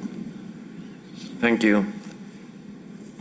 This is a very powerful tool. When we were first getting started with it, we ran a report to just see what type of leakage we were losing the community most heavily, and it was identified that furniture was heavily being purchased out of town. So that is specifically furniture that can be purchased from a store like Ashley Furniture, more lower end compared to some of the items that can be purchased here in town. So that could be a direction we go in, but during our implementation plan, we need to figure out how we would work with these, say, furniture stores so that they're not given an unfair advantage to the others. So we still have some kinks to work out on how we're going to roll out this information, but it would be on a one-on-one basis. Samantha, doesn't it also have the ability to identify different pieces of property in town and what the best use of that property is? Yes, so it'll be able to identify and tell us. We ran a report on our newest piece of property up by P&M, and that's where it was identified that a store such as Ashley Furniture would be a good fit there. So it has a lot of benefits to us, from event planning to retail leakage and also attracting new businesses if needed. And one of the, you asked about ease of sharing. We don't even have to give people, log in. If we created a couple different reports for, that are easy to share, you can actually just click in and click share the report. And anybody with this link can access this report and all of this stuff that I was just going over with you. And be able to really interact with it and take a look at it without being able to do anything else within Scout or impact our Scout or Buxton platform at all. So, once we decide on implementation, I think maybe a potential area under economic development for the website could be adding some of these links so that people would have easy access into some of these reports if they wanted to individually educate themselves, just so that everybody has equal access to it, not just people that know about it or request it. That would be a potential. And again, that's just as easy as creating a shareable link. You can either email it directly to someone, but anyone with that link is permitted to access this exact report right here live on this page. Are there any other questions before I move over to the leakage side? I know they talked about it a little bit. I can show you that report, and then I've also got the Ruidoso report, so I can show you some demographic information about our locals. I think so. Go ahead. Yeah, go ahead. Okay. And I'm sorry, when I get excited, I talk really fast. I got to learn. No kidding. So this is the retail leakage report that Tim and Samantha were referring to. And it really just looks at overall supply and demand. So obviously equilibrium, meaning that demand and sales in the area are being analyzed, so everything's in balance. But if the demand exceeds sales by 20%, you would see something like a 0.8, or the adverse, if sales exceed demand, it would be the other side of the spectrum. So this kind of gives you like an overall snapshot by industry of what the leakage looks like in our area. As you're going through, it'll actually kind of give you your potential in sales given that area, or given those different areas. But what's nice about this report, like Samantha and Tim were talking about, is that it actually gets into your subcategories of each of those major categories. So just the first one, motor vehicle parts and stuff, it gives you kind of where you're at in each of these categories so that you can determine where you have potential growth. And this goes directly with what Samantha was saying. So there's some leakage right there of about 30% that we have some potential to grow if there was someone interested in entering the village in that sector.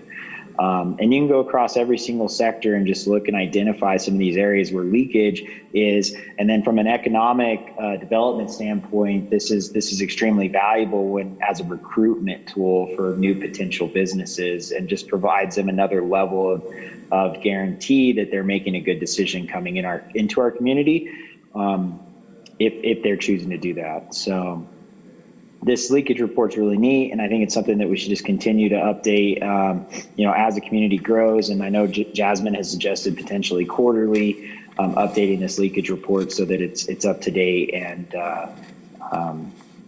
but it's got a ton of information in here.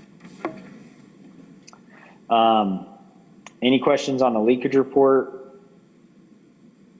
A lot of information there.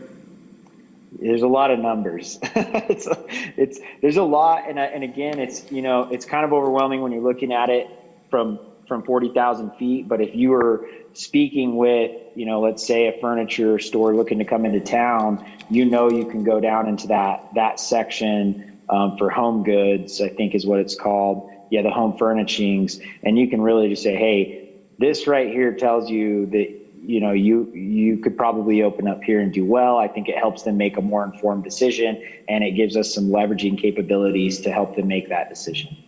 So again, at 40,000 feet, it is a ton of information, but the great thing about this tool is we can get very specific to industry and help people identify their specific industry needs a lot easier. Good. Okay, I highlighted this one. Okay. So this is actually on Ruidoso proper. So it gives a population estimate for Ruidoso proper. Again, this is based on cell phone data, so it's not going to be exact. This actually is probably off the census, yeah. But this is an estimate, of course, until the census is completed. But it gives you your breakdown of your male to female population. Obviously ethnicity and race, age, gives you a population by age. So your average age in Ruidoso, 51.3. It looks like that's been steadily growing through the years. So, you start noticing trends like that, along with the diminished or difficult workforce problems. Maybe, from a marketing standpoint, from economic development, we need to start attracting younger families to the area, not just as vacationers, but as permanent residents. I got it. I'm sorry? Nothing, I'm sorry. Okay. We were average household income. You can get this online, guys, on your computer if you want to see those better. Okay, sorry, Justin, go ahead. No, it's okay. This just gives us our average household income in Ruidoso, the median household income, number of housing units, and my jaw kind of dropped when I saw this one. This is 2024 projections. Here's estimates for this current. But you look, our occupied household units, 3,587. That's all of our STRs. That's why our economy has not. That's why our lodgers tax hasn't had traumatic impacts, and that's why we haven't suffered like a lot of the state has, because we have so many STRs and second homes here. And that holds true with what we already know about our community, but here's the data to back it up. And, vehicle availability. I think it's interesting when we're looking at public transportation options. How much do we want to invest in public transportation? Based on estimates, there's 1.87 vehicles per household in Ruidoso. Is it as important to invest in public transportation? Is it still something that we want to focus on?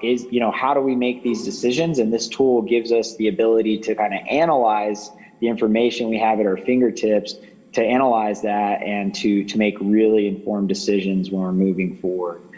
Just education levels. So it's kind of give us, I'm sorry, I skipped marital status here, but it'll give you your breakdown of your marital status in Ruidoso, kind of what that looks like, your education levels, and then your seasonal population by the quarters. So it's a pretty robust tool on the information it can provide. And again, it's really just comes down to looking at the specific data that you need to make an informed decision in a given area. And I think that's where it's, again, from my perspective, I feel like I'm just scratching at the surface of this tool, but I think that we can really dig in and utilize this tool to help us make really highly informed and strategic decisions, not just from tourism or economic development standpoint, but strategic policy decision making as well.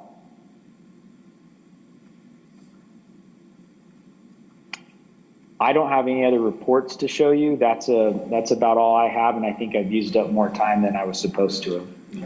Justin, did you want to share the PDF that we had provided in the book just to skim through the city comparison?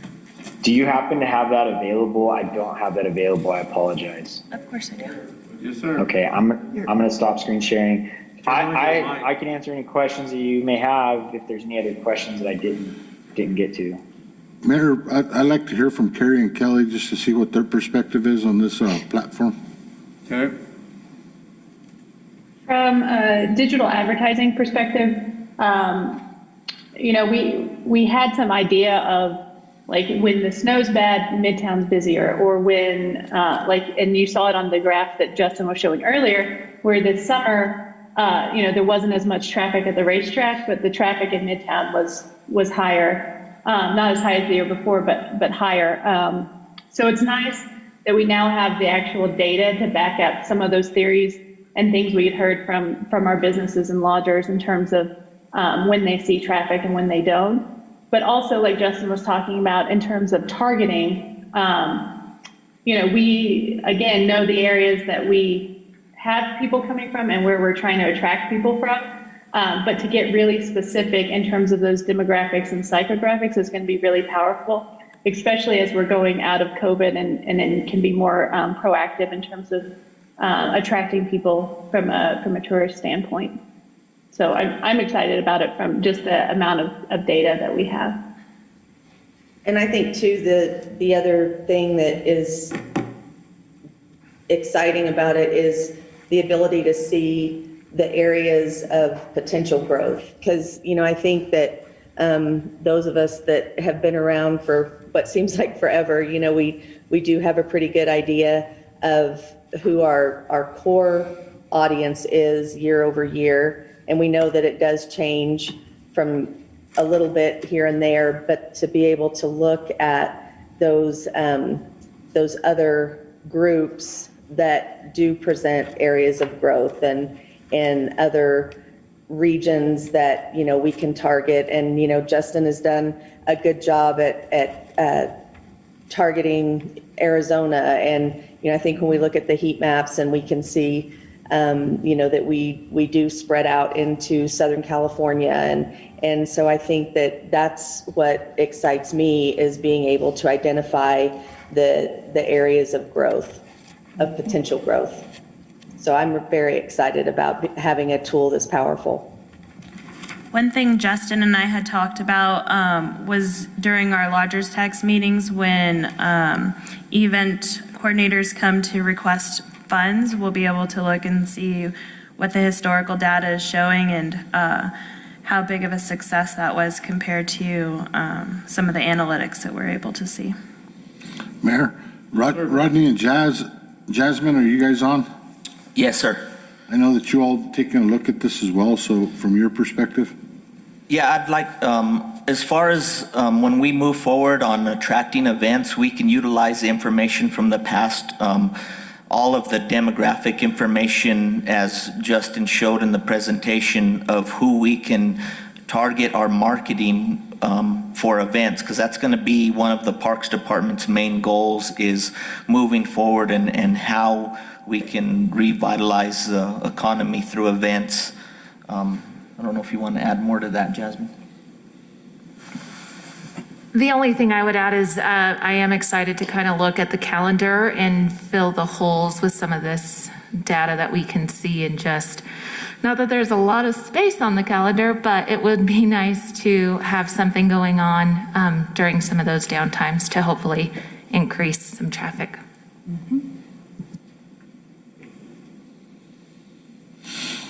And it'll help in our consideration of the Museum of the Horse and other things like that. Okay, well, I think y'all can see it's a very powerful tool. Has a lot of different uses, I think. So I'm excited about it, just that we get it, and then we're able to actually get it to businesses so that they understand it. And so, when will you be able to sit down and talk to businesses about this, Samantha or Justin?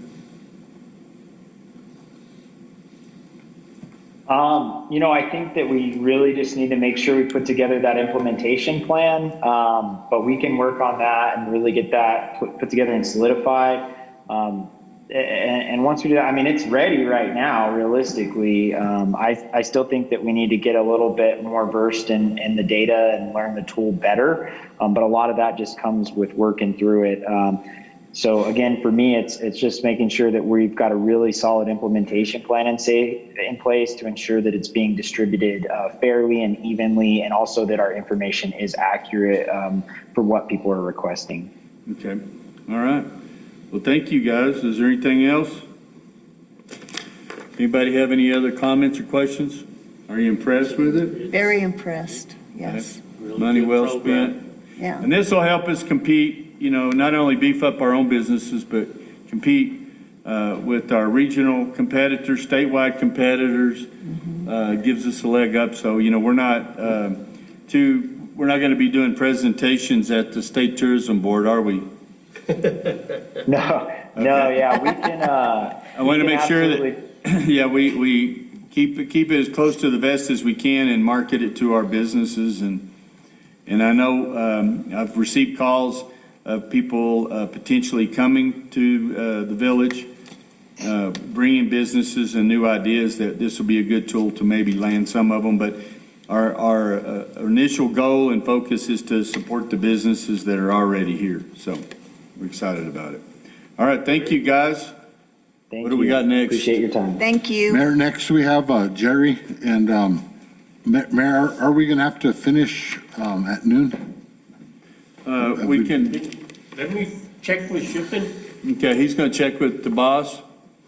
We can move forward, and then we're going to do a swearing in for a new police officer at noon here. Oh, okay. Jerry, if you can make your way this way. Oh, here he Yep. comes.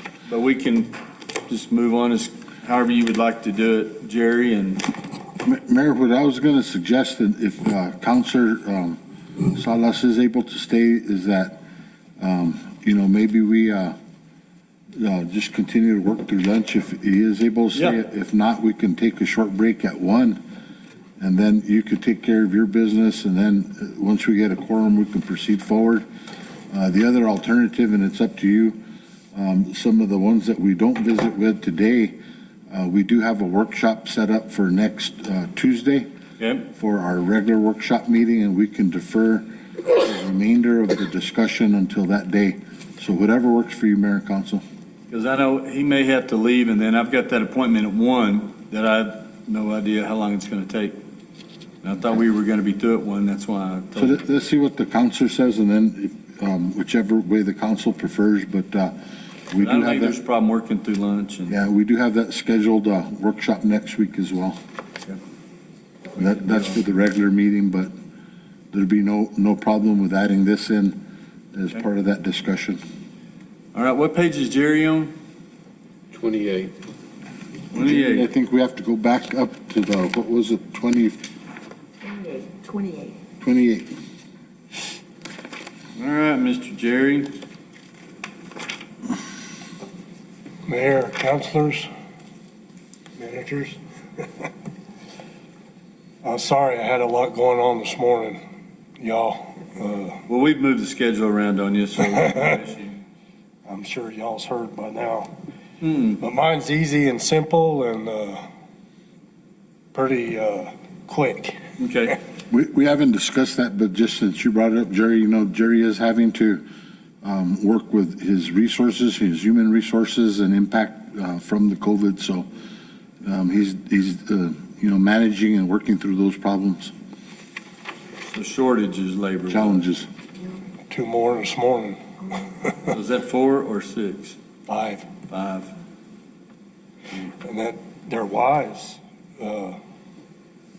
became infected, who stay home more than my guys. And that's how they got it. It's just a bad deal. Yeah, you're right. The rest of the departments are here to support them and help them in any way they can. So Okay. we're going to work as a team and get it resolved. Okay. They've asked me. Okay, Jerry, proceed, and we'll try not to keep it too long. This is ongoing. This is actually started in 2003, the first time, under Leonard Corona. Y'all probably remember, a bunch of y'all probably remember him. But this is what we like to do, ever skip a year and then go again and buy a bunch more dumpsters and kind of keep ours, you know, being changed out.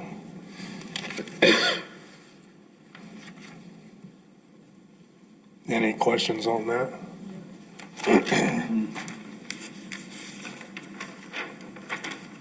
I'm not sick, but I was out in the cold last night. I actually hit an elk on the way home. The next one is, this has been needing to be done for a while. It's to replace our container delivery truck and trailer. That trailer is special made. We have to have it built.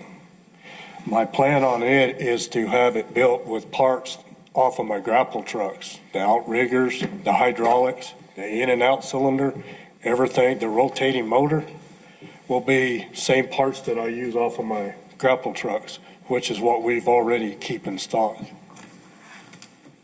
And then the truck will be the same kind of Dodge like we're getting right now for our shop truck. Okay.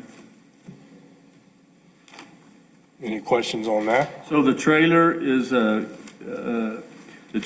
designed? Is that Yeah, what pick up containers. When we change out the containers, Gotcha. it's got a pony motor and a pump on the front of it. Right. Very, very heavy trailer because all the motor and everything is on the tongue of the motor, Okay. of the trailer. Jerry, will that short you in the change out, just so, I'm not knowledgeable in those two pieces of equipment at all, but I'm sorry, sir. will that cause you to be shorted in another way down the road? This basically robbing Peter to pay Paul. I'm not. This is just out of my fund. I understand, but I understand the frugality of it, saving money, but I mean, what I'm asking is this going to serve your purpose down the road? Would it be Well, easier, would you yes, sir. replace I the mean- whole unit, or? He's wanting to know, do you need new equipment instead of robbing it off your own, right? Exactly. Well, I mean, yes, sir, we need to replace this truck and trailer. But he's asking like the parts that you were going to take off of it. Oh, I'm sorry. I see what. We know you've been out early and driving trucks, so it's okay. I actually had to a while ago. No, sir, it's not like that. Like the cylinders, I've got like 6 of them in stock.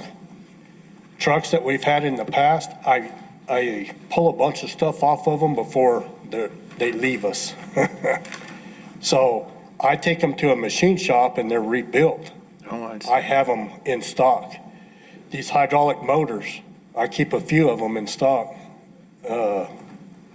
I got these Connex buildings over there, Rifle, seen them. But I stock all of the stuff for these garbage trucks, and no, sir, it's not gonna hurt me in any way to build a trailer with my parts. Well, thanks. I apologize for not making my question clearer, but that's basically. It was probably clear to everybody. My mind is everywhere right now. I can imagine. Are we good? Yep. Okay.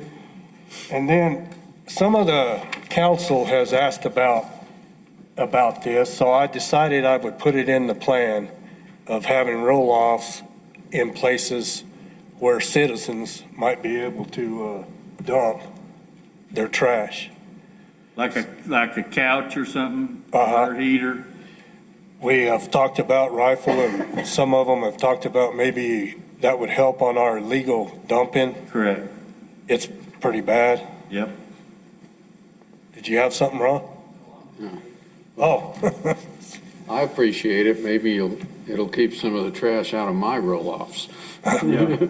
On our job sites. Yep. It will be a little bit to get started on, but in time, it would actually make us money. In my previous life at Waste Management, before I came up here, we had roll-offs and we rented them out. I just got an email yesterday when I went back to the office, somebody else wanting to rent out a roll-off. And we have to tell them we don't have them. We don't rent them out. But in time, this would be money. But Jerry, given history, when we did combine all our solid waste departments, municipalities to then Lincoln County Solid Waste Authority, we had availability for the public to go to the transfer station and dump off debris, any resident. And then when Ruidoso separated from that, we kept that service because there was somebody there always at the to man it. At the compactor at the transfer station that could manage, to make sure. And I think it was Al Youngie, a counselor many years ago, that backed into the compactor. I mean, he hopped the curb, and how he got in there, I don't know. Only Al could do that. But on that same note, it curbed the public participation or use of the compactor, and that's when the roll-offs, if I recall right, came out into the parking lot. And I've always said, let's get those back. I mean, for metals, they were taking appliances and keeping that separate. If you were here around then, Jerry. We do have them, but Deborah Engel brings them to our yard. But you don't allow public access. No, sir. That's what I'm getting at. How did we not? Well, whenever they redid the NMED, the environmental redid our transfer permit. So it was the renewing of the permit that prohibited us to allow public. Yes, sir. I remember Jeff going into detail on that. But if we have some set up, I think it'll keep your bear mass crews out of work. If people have a place to dump, that's then right. they'll not drag it down to dumpsters. Mayor, and I think, me personally, I think that item needs to be revisited as we move forward with the permitting issue. NMED has their regulations, and you could still offer a convenience station. You just need to make sure you set up your operation to meet their requirements. So, I had heard previous statements of, oh no, NMED won't let us do that or whatever.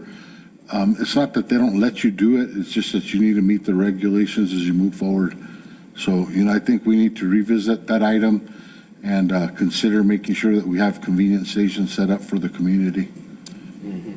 And I'm all in favor of renting out roll-offs and all of that. That's no problem. It's just like for some of, the residents, I know Susan's neighborhood, they just come out and dump it by there, but hey, now, no, go on Gavilan and here's a space where you could take that to. That's what I would go there, because we still get quite a bit of influx from the county. I know they still come in and drop off all their debris. And by their the brush. dumpsters, in the dumpsters and everything else, so. We've got two providers of roll-offs in the county now, Green Tree and Sierra Contracting. Right. But both of them have had trouble keeping up recently, so I think there is room in that market if you want to get into it. And I do want to say that Jerry and his crew have been so good for months now, going to all of the dumpsters. If it's been a big weekend, they take the trash out and put it in their truck. If somebody has gone by and thrown something out, they pick it up. It's just Appreciate been that. really good. They've done such a nice job. I don't know how much I can say to Thank you. appreciate your Appreciate help. you. I got a good crew. Yeah, absolutely. Good crew. He was talking about Al Youngie. I just have to say this. Al Youngie wanted us to order trucks without heaters. Yeah, that sounds like him. He didn't think we ought to be in them. We needed a pitchfork to load pine needles into the back of a truck. That's all we needed. I think you'd have to special order them to not get heaters in them. Sorry, I had to say that. Okay. Are we done? Good? Yeah. Yes.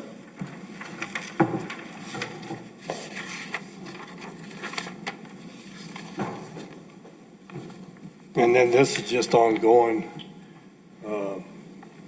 Zach and I is working on doing these. One of them's gonna have to be brought before y'all again. After Zach and I go through it. He wants to change some wording in it. Is that our contracts? So when you're saying Lincoln County, is that really Sierra Contracting? Sierra Contracting, yes, sir, dumps in our transfer station. Okay. It's about 85,000. I think What we're getting from them now? Uh-huh. Okay. But it expired in November? Is that what I saw somewhere? This one's gonna have to be worked on, and the one where we dump at Van Patten, Right. at Sierra Contracting, Mhm. we're gonna have to work on both of those. That's September 2020. And the only thing we need to work on, they don't need to be rewritten or anything. They just need to come and, comply with the procurement code, because they've kind of gone on, and I've talked to Ron about it. We need to either go out to bid again or sole source or something along those lines, just to make sure that we're in compliance with procurement. Van called me yesterday. They always do the CPI, raise it a little bit, and he wanted to know what it was going to raise to. He says that y'all's always told him what it was going to be. So I'm not sure what's going on there. That's a Judy question. Well, yeah, we need to go ahead and get it done, because that's a pet peeve of these contracts expiring. So Jeff used to calculate it, but I'll check into what CPI measures he used to calculate it each year. So Jerry, if you can, get with me either tomorrow or the next day, and we'll figure it out. Well, the CPI is usually based off the Department of Labor, which reissues the Yes, but I just needed to know what month, if he was doing it by annual or on a certain month, because it all changes depending on what exact month or year or cost factor you use. And I just want to be consistent with what Jeff was doing. Yes, ma'am. Just like right now, you know, the January 2021 CPI is at 1.4. But I think we've changed ordinance because we do the same for the water, wastewater and everything else. But I do recall where we, on certain services, we would only just do half of what the CPI is. Yeah. So we do need a double check on that. And Judy's right, it depends on the month too, so if you identify in your agreement that, you know, the CPI as of January, June, February, whatever month, that's important because it's issued on a monthly basis. Okay. So we'll work through that and make sure it's handled correctly. Any other questions? Nope. Thank y'all, and I appreciate your time. Thank you very much, Jerry. Oh, and before Jerry goes, counselors, I went and visited the new addition shop there. I'd wait probably another month before the lights are in. I mean, we went around with a flashlight. Man, I was really impressed. I haven't been in that building and I saw his whole operation. I mean, we would go to Jeff's office and the office is there, but back into the shop building, I was really impressed how these guys have come in, and what got me more excited was that this is all usable from the other departments as far as equipment maintenance, truck maintenance, things of that nature. And he does have a trailer warehouse of every hydraulic tool, fitting you need to work on these. So A treasure trove. yes, and I appreciate that, Jerry, too. I appreciate that. Go there. So I encourage you to get with them and get a tour of it if you can. Mayor Pro Tem, you know, Ron and I have been going by and we've been trying to find a tool out of place and we haven't been able to do that yet. Go there now. I appreciate y'all. We've been doing surprise inspections, haven't been able to find a tool out of place yet. There you go. Appreciate Good y'all. job, Jerry. We'll see Take care, y'all. Jerry. Yes, sir. Nice to see you. Good to see anybody. And Mayor Pro Tem, Councilor Jackson, you know, I appreciate the question that you're asking him, but, you know, Jerry and his brother, and, you know, they're both mechanics and they're very resourceful. So, you know, if there's ever opportunity that they, you know, take and make sure that a piece of equipment is being utilized, you know, those guys do a great job at that, making sure that any opportunity that they have to reuse an item or whatnot, they're doing that. So, you know, I think it's just, you know, great approach to have those guys that take care of equipment so well. They do. I do admit that. And to let you know, Tim, the boss said, yup, I could keep going on. So even when the mayor leaves at 1 o'clock, if we're needing to go on, we could be here. I think we ought to invite her to come have lunch with us then. Wow, she'll have to bring 3 kids. I honestly think it's really important if the rest of us can stay here, because our wonderful people have been here all day yesterday and then half today, and I think that it's important that we stay and hear them out. I agree.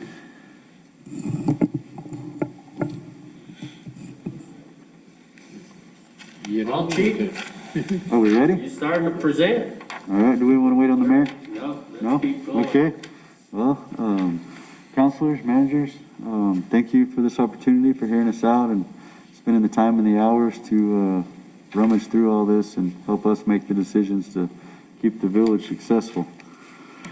I'll start with, I was going to give you a little fire weather update if we have a minute for that. Yeah.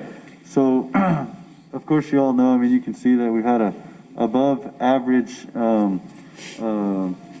warmer temperatures for the season with a lot less snow. We don't have much of a base on the mountain that we look forward to melting off and greening things up and getting our finer fuels and our 100,000-hour fuels back to manageable. But unfortunately, it doesn't look like that's the case this year. And We've had some structure fires and a few grass fires start in the village. Fortunately, they've been in areas that, our forestry has thinned, or our citizens have made defensible space and helped us to protect them from, anything getting away from us. But, after January, we're a little bit worried. February, March, and April could be tricky for fire spread depending on our winds and the lack of moisture we've had over the winter. Everywhere I see and read, it's more of a La Nina, which if it persists through, could hurt us, but potentially if we can get through April and get those showers and keep our winds down in May and June, and then get through the 4th of July area with some rain, we won't have anything spread throughout the village or around us. But there again, we have the reservation and we have the county around us that we all work together and cooperate and coordinate to help each other out. So hopefully if we get any of those starts, we can get on them and get them out and be in our favor. So we'll start with the fire department. I'll go through the fire department, the airport, and then I have Joe here. He's in the other room to help us with the airport and emergency management. So we'll get a lot of them knocked out here. So first, of course, the emergency and safety for staffing with the village. There's a little paragraph here that kind of gives a history on where we're at and where we're going. And this year, in the history of Ruidoso Fire Department, we ran more calls in 2020 than we have ever. We ran just over 1,800 calls. 124 of those were mutual aid for some kind of structure, extrication, or grass fire within Mescalero Reservation or Lincoln County. And you can see, just even back to 2017, talking about staffing, we were running about 1,300 calls a year. So we've really, and I say that to say that the village is growing. Our beaches, our lakes, our properties, we're asking people to come in and stay and spend their money and their time here. And the village is outgrowing the fire department, if you will. We haven't had any new staffing almost in the whole time I've been here, short of the year I was here is when we got number 7. So we are asking for 2 to get our shifts to 7, 7, and 7. And a lot of this does tie into NFPA and safety. We're running one guy on a Class A truck to a fire, and that's just unheard of. But we do what we have to do. So that's what the staffing is for the fire department right now, is a request of 2 personnel to get our shifts to 7, which is still well below the standard. And you can, and we even looked at our short staff days. It goes in there. 210 out of 365 days we're short staffed, whether that's sick, COVID, whatever the circumstances are. We're just doing the best we can with what we got. Any questions on that? So with the increasing of the staff there, our firehouses have been, because the improvement at Fire Station 2 did another bunker or another bed. Yes, sir. We did. As we go that, but now we need to do the upper Station 3, correct? In 2015, Station 3 was remodeled. Okay. So we have 3 beds in Station 3 now. We have 3 beds at Station 2, and we have 9 at Station 1. Okay. But daily, we usually have 1 guy in Upper Canyon, 2 guys at Station 1, and 1 or 2 guys at Station 2, depending on staffing and what's going on. So we have the facilities to house 7. I guess my point, do we have the facilities? Yes, sir. Yes, sir. Any other questions? Okay.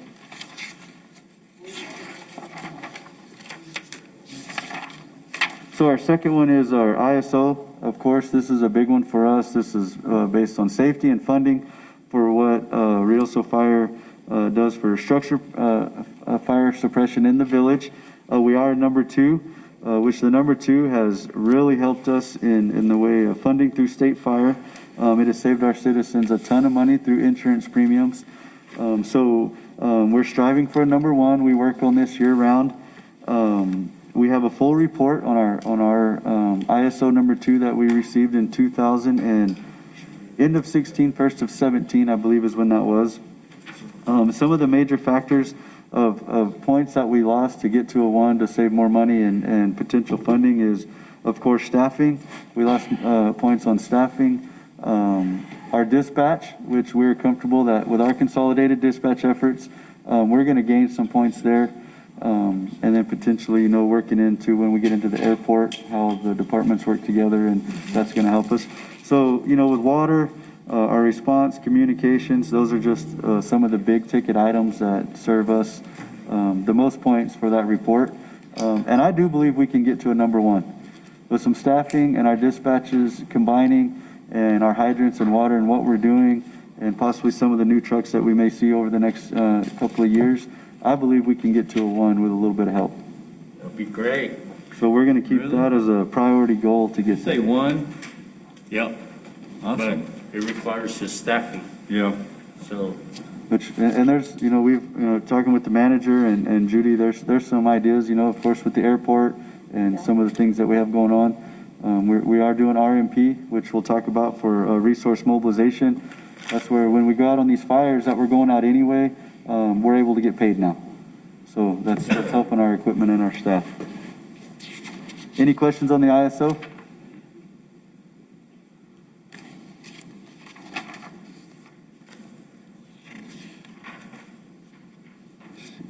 Make sure.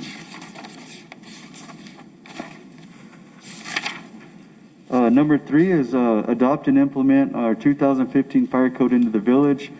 As we just got our ordinance updated, our 42, chapter 42 for fire handling and safety. We've updated that. We're trying to get into compliance. If you read further in, it talks about our state statutes and regulations, and the state fire marshal's office is kind of the mothership. That's who we report and work to and with to keep our businesses inspected, our schools, so on and so forth. And so really what we want to do is write in our village code and ordinances that we will follow and adopt as the state. Because when they come in, they're going to use 15 regardless. We haven't adopted it, but we have been using 2015 because that's what the state uses, and that's what our business inspections and contractors are engineered on their plans and what the expectation is. And we're going to give a full update, hopefully in the next month's meeting. Myself and Assistant Chief Morrow are going to have an update on some of the changes so when we adopt it. And there again, it's not like an electrical or a building code. It's fire safety. Everything in the fire code is built for school safety, fire safety. It's just protection of life and property. So that's a big goal that we want to get to, because right now the village is showing on the books 2003. Is there going to be big changes? Big changes as in it's going to work to our advantage when we're building in the future, whether it's affordable housing or it's schools or whatever it is, for a safer. It's going to protect you. It's not only going to protect the fire guys and what we're doing, but it's going to protect the homes around it, the people, the neighborhoods, because the businesses have, yes, more stringent requirements, but they'll know about them up front, and it won't be something that they're going to have to work to do after the fact. Okay, but with all the changes that we've had, like in fire suppression and restaurants and things like that, they've changed the hoods and such. Substances. One product didn't work, and we had to switch over 2 years ago or whatever. They wouldn't pass inspection. Was that on a state level, or what was that? And you're talking, where was this at? What was at restaurants, the fire suppression, the containers. Oh, yes. When we have our annual inspection from a fire suppression company, that started. Well, they come in and inspect it, and all of a sudden, none of the stuff that all the restaurants were having to change it out. And specifically, depending on the restaurant and the size, where the type 1 and type 2 hoods, there were some changes. And so a lot of what we've seen, like K-Bob's or certain restaurants, that they tried to have this much grill and restaurant area for cooking, but they wanted a hood this big. And so sometimes it's upgrading the system, or they tried to engineer it around the code to. Well, this was just the fire retardant material. Yes, they have changed. They made us, and so to change that, and that's what I asked them. The stuff that we're using doesn't put out fires. They said, oh, no, it puts out fire, but it's no longer acceptable. So we had to switch over to a new product, which needed new controls, new canisters. I mean, it was like $3,000 to switch it out, and I was wondering if that was reflective of the 2015 code, or was that something that's different? I believe that was something that was different. Okay. Because I haven't seen that in the past few years. All the new systems and the inspections we're doing with high tech or any of them coming in, we have not seen that. Well, because what happened is I told them I'm fine, you know, and then I get a call from my insurance company that said that they noticed that I was behind and wanted to know when I was going to get my fire hood inspected. And so I called the guy back, and it was out of Las Cruces, and he came in, and they checked every one of my fire extinguishers to make sure that they were charged properly and that the tanks were not out of date, because they're only good for so many years. Right. So I had to buy all these new tanks because mine were just about to go out of date. Now, that is still part of the code. Some of us have old extinguishers, and that stuff settles in there, and they're not able to. Okay. Well, we want to be safe. I was just sure about the fire hood. Why? Because I got a lot of phone calls at that point, and it wasn't us that was doing it. It was something through the state, I supposed, and then it was independent companies that were coming in and doing the inspections. So Now, the that was independent weird. companies, now, you know, there again, if they're being honest, whether they're just swapping you out to make money and put in a new Well, that's system what I was for you. thinking. And that's where we'd like to get a call, and we work with the state every day. We work with these contractors, and we can hold them accountable and keep them honest. I don't know why I didn't think of that. So we can do that Some for of you. it, if it's like in building codes, too much of it's industry driven. There you Like, go. we're having to put several $1,000s worth of Simpson connectors in buildings now. Simpson. Yeah, well, there's some other brands, but nobody carries anything else. And it was an industry-driven changing the building code, so I suspect some of that. Lobbyists. Mm-hmm.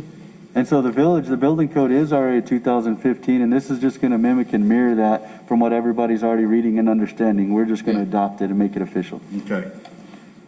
That's good. And of course, the fire codes like building codes, we're now adopting 15. Yeah. Right. 21. Yeah. And 21 then, codes are coming out. The last one here is about implement a plan and program when we're talking about the fire department and the airport coming together. You know, that's where this is going to go into the airport one, and I know the mayor, and there's a lot of ideas, and there's a lot of potential there. For one, we, you know, are under one department, which staffing would be combined, cross-training, funds, availability, opportunity to open up some of the charter commercial stuff. Right now, we just can't handle that with what's going on out there. So merging the two departments, yes, there's going to be a cost in it, but, you know, for the longevity and the success of the airport and the potential that it has to bring in people, businesses, industry, we just have to get our airport to meet that. And so this is going to tie directly into the airport whenever we move over there here in just a minute. So if y'all have questions, I can answer them now, or I can just move forward. As far as sharing the airport's fire suppression equipment, their fire trucks and stuff, that's okay to do? So they have ARF equipment. It's specific to ARF, which is the aircraft rescue firefighting, and ours is more of a structural wildland. But we'd be able to have our stuff out there, our people cross-train, our trucks co-mingle to where we take the right stuff to the right call. And so, yes, we can work together on that with the state fire, the FAA on the aviation, the DOT side in New Mexico. You know, there again, that all ties back into ISO. Right. If we have the staffing to where our departments are merged, and instead of having 6 on duty, we have 10 because we've added these departments together with our capabilities, money gets bigger, opportunities, grant funding. There's just a lot, you know, the opportunity for the airport to get fuel farms, our charters, our hangars. You know, there's just a lot not going on at our airport that goes on at airports because, you know, our terminal doesn't have the capabilities. We don't have the housing out there. We don't run a 24-hour airport like everyone else does. We have limited hours with limited staff. Okay. Oh, Chief or Mayor, Chief, going back again to that, the new code, will the kitchens in both the convention center and the kitchens in the senior, what we call the community center, are those both up to code at present, or is that something that's going to have to be addressed? I'm thinking about the fire suppression over the cooking units. I'm gonna say that I believe they're up to date. Now, it's a village facility, so we can look at them, but the state is the one that actually does village, federal, daycares because we can't inspect our own facilities. So short of going back there and looking at it, because they were up and running before COVID, I would say they're up to date. They probably just need their yearly inspection to confirm that, because we've had them updated every year since 15. So I can't confidently say 100% yes, but I would lean towards yes, they probably are. Thank you. Yes, sir. Any other questions? Nope, that's good.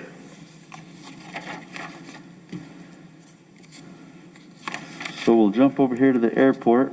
And like I said, this all ties together. So a lot of these support each other in the big picture of things, from the departments, the staffing, the resources, the trucks.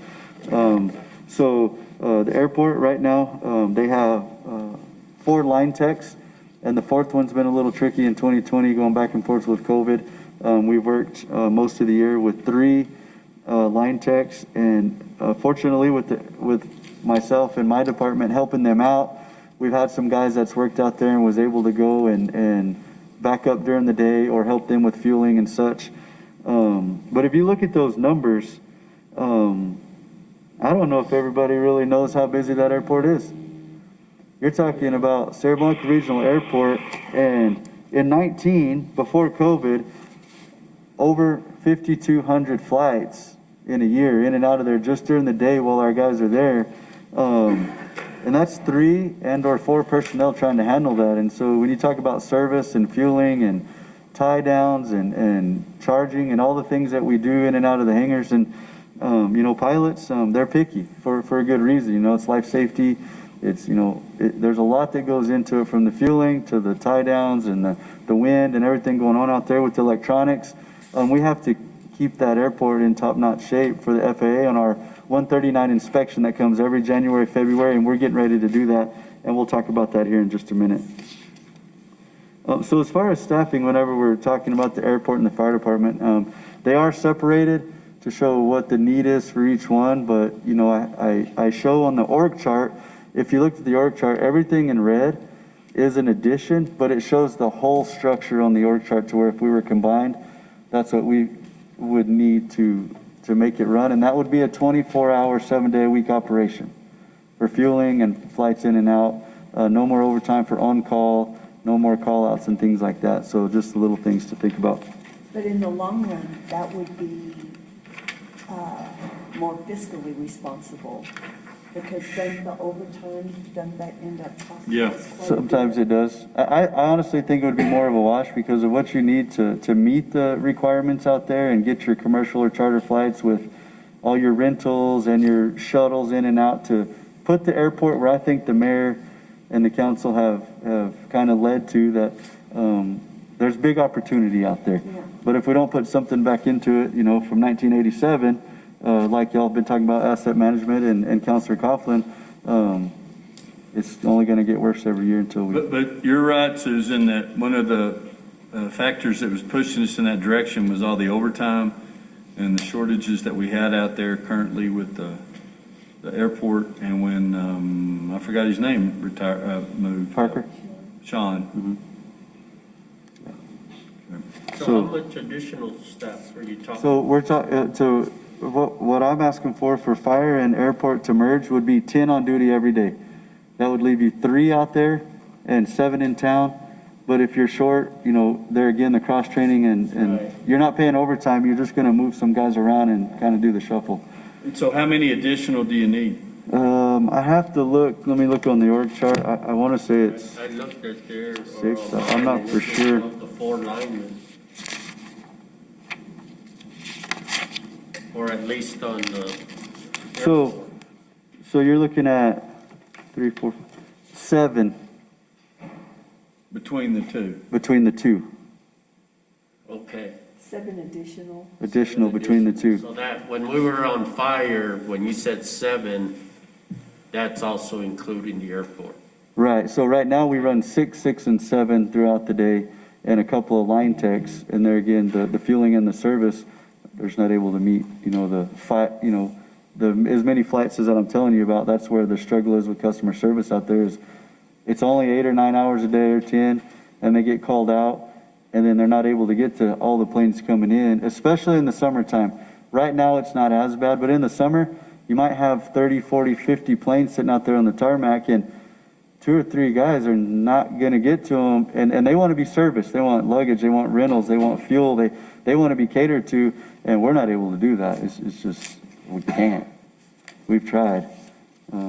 So if that's what the direction is, and this is what I feel like it's going to, and after the last 15 months of evaluating and working and learning and being through an inspection and seeing the day operations, wow. Have you given any more thought to a civilian board to, not to oversee, but for suggestions and things like that? I'm all ears. I would be all for that. I've talked to several guys I'd like to, that are pilots that have planes out there, that they're very supportive of everything we're doing, but they have some great ideas. And so I'm going to put those guys together to maybe have a meeting with y'all, so that they can talk about, directions, like we have plans on every other thing, that we have a plan where we'd like to go.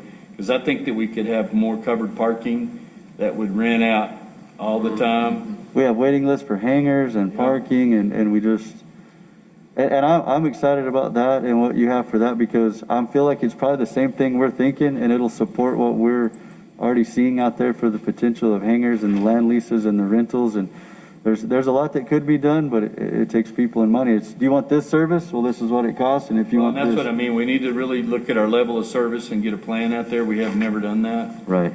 And so just to figure out what we want, and then if we can afford it, and if not, then it would be a goal and work to it. Okay. And so one position that you'll see on there that I put on there to talk about is, so between the fire department and the airport, what I've seen over the last 15 months, and of course years past in the fire department, is the maintenance for that kind of equipment, from, the smallest things when you're trying to mow 50 acres out there all summer, from weed eaters to saws to mowers to plow trucks to every, motorized gates for parking. We're constantly repairing, fixing, or replacing something. And so the money so case in point, we had a bid just to look at a problem with our fuel farm. $1,700 windshield time just to get somebody here from Albuquerque, because we don't have a repair shop. It's mobile. So we were going to be almost $5,000 just getting somebody to look at it and go back and come back with parts plus the repair. So a fleet maintenance, somebody that can be on site, and we have the facility out there that can fix fire department, airport, and everything in between, as a salaried employee that's working on something 5 days a week versus paying out tens of thousands of dollars trying to get all these contractors and in and out. It's just an idea. And that this could also benefit the police department, because I know they have some stuff for emergency vehicles and a lot of maintenance and things like that. So just an idea to save money and have a readily available, and they're mobile. They are mechanic, kind of like Jerry and them. They can help out everywhere, but the need that the fire department airport has, those, Lonnie and Jerry, they couldn't keep up with us, not even a little bit. Poor Cameron Sidwell, I don't know, y'all know him. I use that guy like a rented mule, and, in a few years or 3 when he's gone, I don't know how the fire department's going to do it unless we make a plan now. Because he fixes something or 3 things every day he's there, and on his days off, so. Just looking towards the future of keeping things running instead of, like y'all said, trying to wait until it's completely gone to start over. So the next one, of course, is always going to be on the list, and this is probably what I learned the most about being, running that airport this last 15 months, is our 139A certification is lengthy and takes a lot of work all year. It's something we work on almost every day to keep the airport in compliance. And the FAA does not take shortcuts. They have an expectation, and we learned a lot this last year. We're hoping it's going to be a little easier this February. We had some challenges with COVID and getting things fixed and replaced. We did a huge markings project for our runways and taxiways, which was a benefit, and it's so on and so forth. We got water on certain runways, and working with the Armstrong engineers has been a blessing. Those guys are great. They keep us in the know. They help us with the grant fundings, the maintenance, and they track, and they know the business. That's what they do, so it's been beneficial.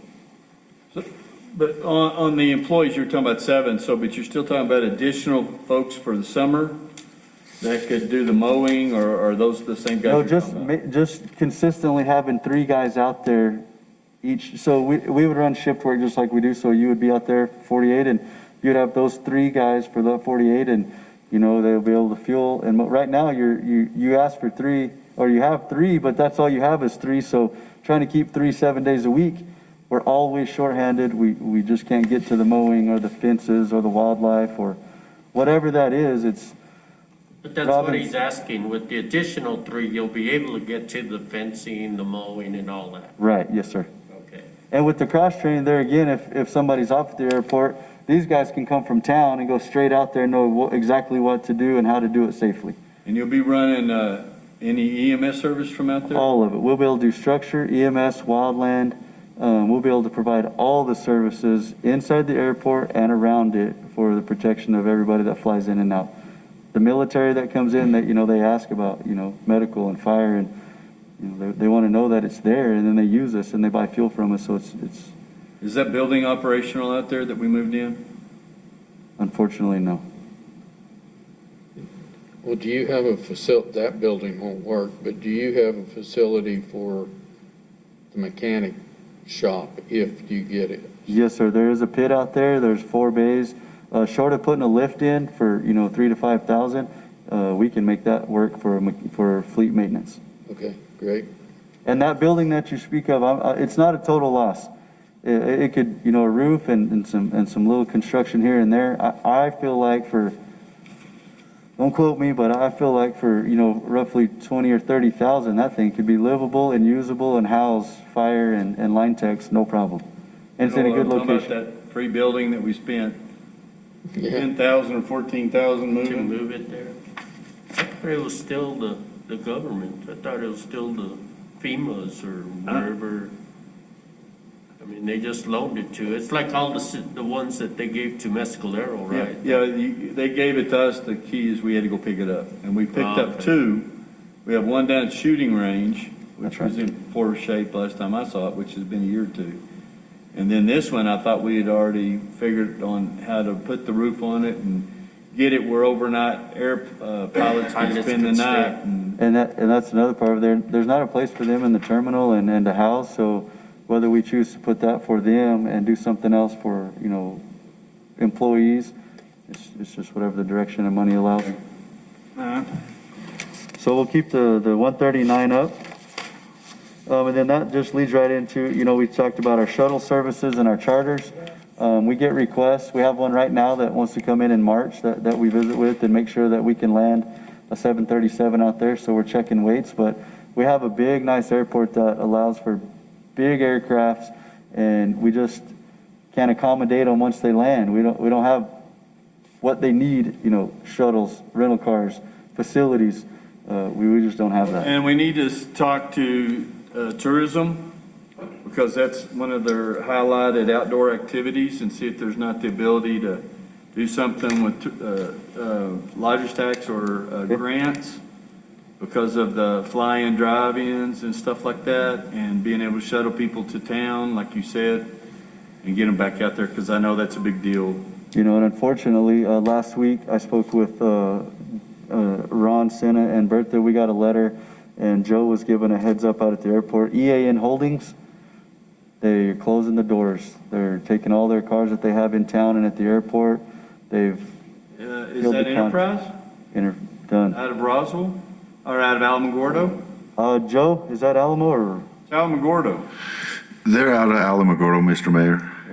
So they're not going to be putting cars out there anymore? No, sir, they canceled they gave us a 30-day notice on the contract that we had with them, and they also stated that they would not be having them in town either. So by the old mill where they used to work, basically they told me they wouldn't be there as well. In the last 5 days. I thought that thing was profitable.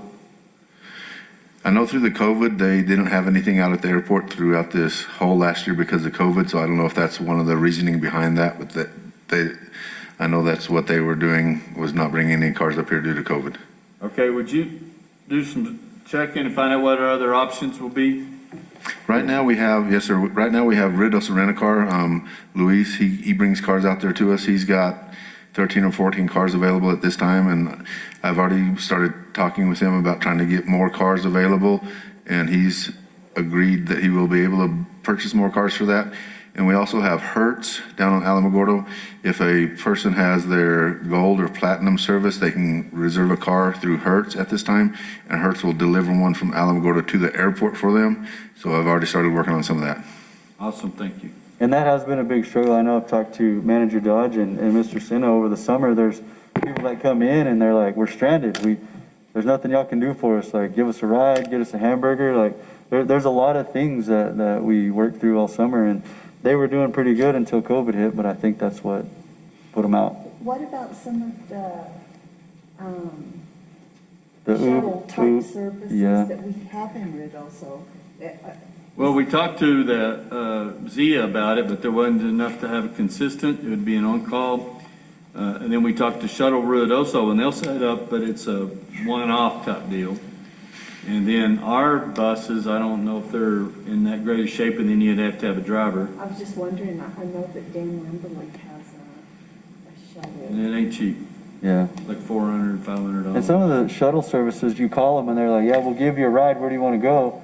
Well, some of these pilots, and so they just want to come eat and get a few things and then go back. Well, they're like, well, we close at 10. We can't take you back. Well, then they're stuck in town. Yep. And that doesn't work. Well, and I've had them that they got picked up by Lyft, and Lyft drivers got to where they wouldn't go out there. It's like a deadhead, you know. But they weren't willing to gamble, because the ones I talked to said, I go out there all the time, like Butch Cassidy. He said, I go out there all the time because they tip me unbelievably. Yeah. You know, and so we've tried talking to the Lyft drivers about that too, but I think it's a concern that we need to really try to focus on, because as I mentioned Monday night, that is the front door to Ruidoso for a lot of people that fly in. So much potential We out spend there. so much money out there to have it looks like a state-operated project. You know, we got a great idea, and then we tell somebody to do it, but we don't help them get in between. So if we can figure that out, that'd be great. Mr. Mayor, just real quick on the shuttle stuff, we do have Heather, I can't remember her last name right offhand. She runs a shuttle service Yeah, I know Heather. as well, so she does help us out there. And there is a limo service in town that opened up this past summer that's available to shuttle people in, and we do have 2 crew cars, compliments of the Chevy House here in town, that are available for a 2-hour loaner program to pilots that are just in for a few hours as well. Okay, well, do we advertise that? I mean, how do we show Sierra Blanca Motors that we appreciate that? I mean, I don't know if we have anything on our websites, but on the actual crew cars, it says these are courtesy of Sierra Blanca Motors on the side of the crew cars. They are advertised on the cars themselves. okay, thank you. Any other questions on that? And what we also put on here is the charter flights. If we get, the ability to our terminal, our staff, and have the services for cars and such, there is opportunity for dedicated, like scheduled. You're going to leave here in Ruidoso and you're going to go to Arizona. You're going to go to Denver. You're going to go to Dallas, and then they're going to be coming back. We have that opportunity. We just can't handle it right now. Well, and we've inquired with some of those companies, and of course, it all was good until the bottom line, before they would commit, they wanted a guarantee from the village on Good-sized subsidy. to break, subsidy to at least break even. And so we haven't gone down that road just yet, and I guess it's a good thing because of COVID, so. Right. Any other questions on that? And then as far as air travel, having the equipment there again, the fire trucks, the tugs, the charging systems, the hangars, the facilities we have loaders, snow plows, dump trucks, big tractors, and short of the grant that Ron probably can speak more to for the tractor. Right when Sean left, there's brand new mowing equipment out there. It's amazing. Those guys can get so much done. They don't have to work on it. To just get in it, check the oil, start it, mow. But short of having a brand new tractor out there, I made a few notes. Everything's from the early 80s and into about 2000. Everything. And so we're going to have to start some kind of replacement asset program where the next 5 to 10, and have to have the street shop go out there and do all that. Yeah. I'm just You know, I'm A not, lot of that has little use. I mean, from when I looked at it, a lot of it was old, but it was in good shape because it doesn't get used every day. right. But I didn't know if there's leasing options that would be more applicable to that or what, but you're right, we need to figure out a, Like our fuel trucks, you know, those are used dozens of times a day, if you will, if not more and less, give or take. But Av Fuel has been out there, we're replacing a gearbox and putting a tire in. One was out of service for a month just due to some bearings and leaking fuel. And, you know, we don't want to get in trouble for having any of those on our inspection. But a lot of potential, and it's nothing that, you know, it's not everything all at once, but it's that trickle in the bucket that place could just be booming out there if we put a little time and money into it. This is another case of getting all the departments on asset management. Yes. yeah. They all need to be on that replacement schedule. Yes. And we need to budget for it every year, but we're not. Mayor, we did order lunch. It's been here for a little while, so it's soup and salad, so. How much more has Chief got? I've got one more on the airport, and then we can stop and we can do emergency management after. Okay. So the last one on here. I don't want your soup to be too cold. Yeah. So the last one is it's just hangars. Like I said, we have wait lists. Planes come in, we have no place to put them. We can't rent them a spot. They can't buy anything. And so the state, we may have some opportunity. They're looking at those options right now for giving money for building those kind of infrastructure parts and pieces, because it'll benefit the entire state from airport to airport and everything that's going on in aviation. And, you know, other opportunities, I know we kind of touched on it a month or so ago, but, you know, like when the Hubbard hangar or other hangars and land leases come up, if the village has the ability to buy those and manage them, you know, you can rent them by the night, the weekend. I mean, there's a lot of money to be made, and then we have control of them. And then it just gets to where, you know, it's just another drop in the bucket. And Yep, I get, you're right. Okay, y'all ready to break for lunch? Sure. Mr. Mayor, Chief Hooker here. Go ahead, Hooker. My guy's standing out there in the wings, if y'all can swear at him real quick. Yep, that'd be good. Have him come right on in. Swear at Okay. somebody besides you. Yeah, thank you. And you'll come back with risk management? emergency management. Emergency management. Hang on a minute, Chief, we're gonna swear this guy in, and looks better if all the seats are full. Hey, DC. Morning. Good morning. How we doing? Jeff, why don't you try to figure this out for me? Awesome. I'm trying to get some stuff done. Well, I understand you've been sworn in already over by the judge. Yes, sir. So, and you're Jacob Miller. Yes, sir. All right, Jacob, we're glad to have you here. And if you'll just repeat after me. Keeps asking me for my microphone. I, Jacob Miller, I, Jacob Miller, having been appointed police officer for the village of Ruidoso, have been appointed police officer for the village of Ruidoso, County of Lincoln, State of New Mexico, County of Lincoln, State of New Mexico, do solemnly swear that I will support the Constitution do solemnly swear that I will support the Constitution of the United States of America and the laws of the State of New Mexico, of the United States of America and the laws of New Mexico. and I will faithfully and impartially discharge all duties pertaining to my office. Can you repeat that, sir? And I will faithfully and impartially I will faithfully and impartially discharge all duties pertaining to my office discharge all duties pertaining to my office to the best of my abilities and beliefs. to the best of my abilities and belief, So help me God. so help me God. All right, congratulations. Welcome aboard. Aw. All right.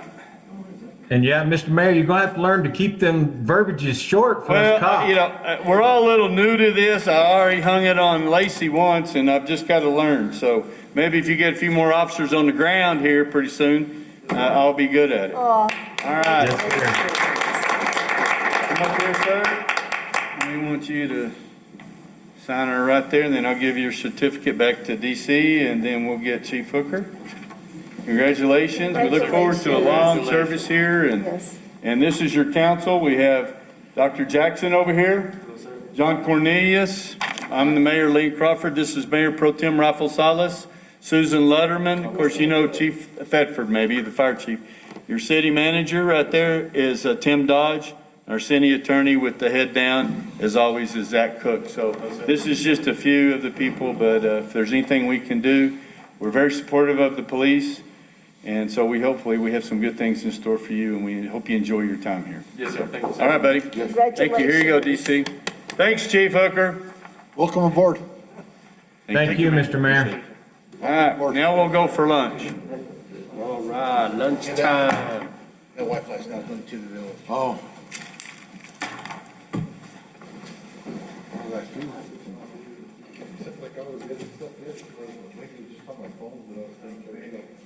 Yeah, I thought it was funny how the judge was. Yeah, that's where I was just laughing. Yeah.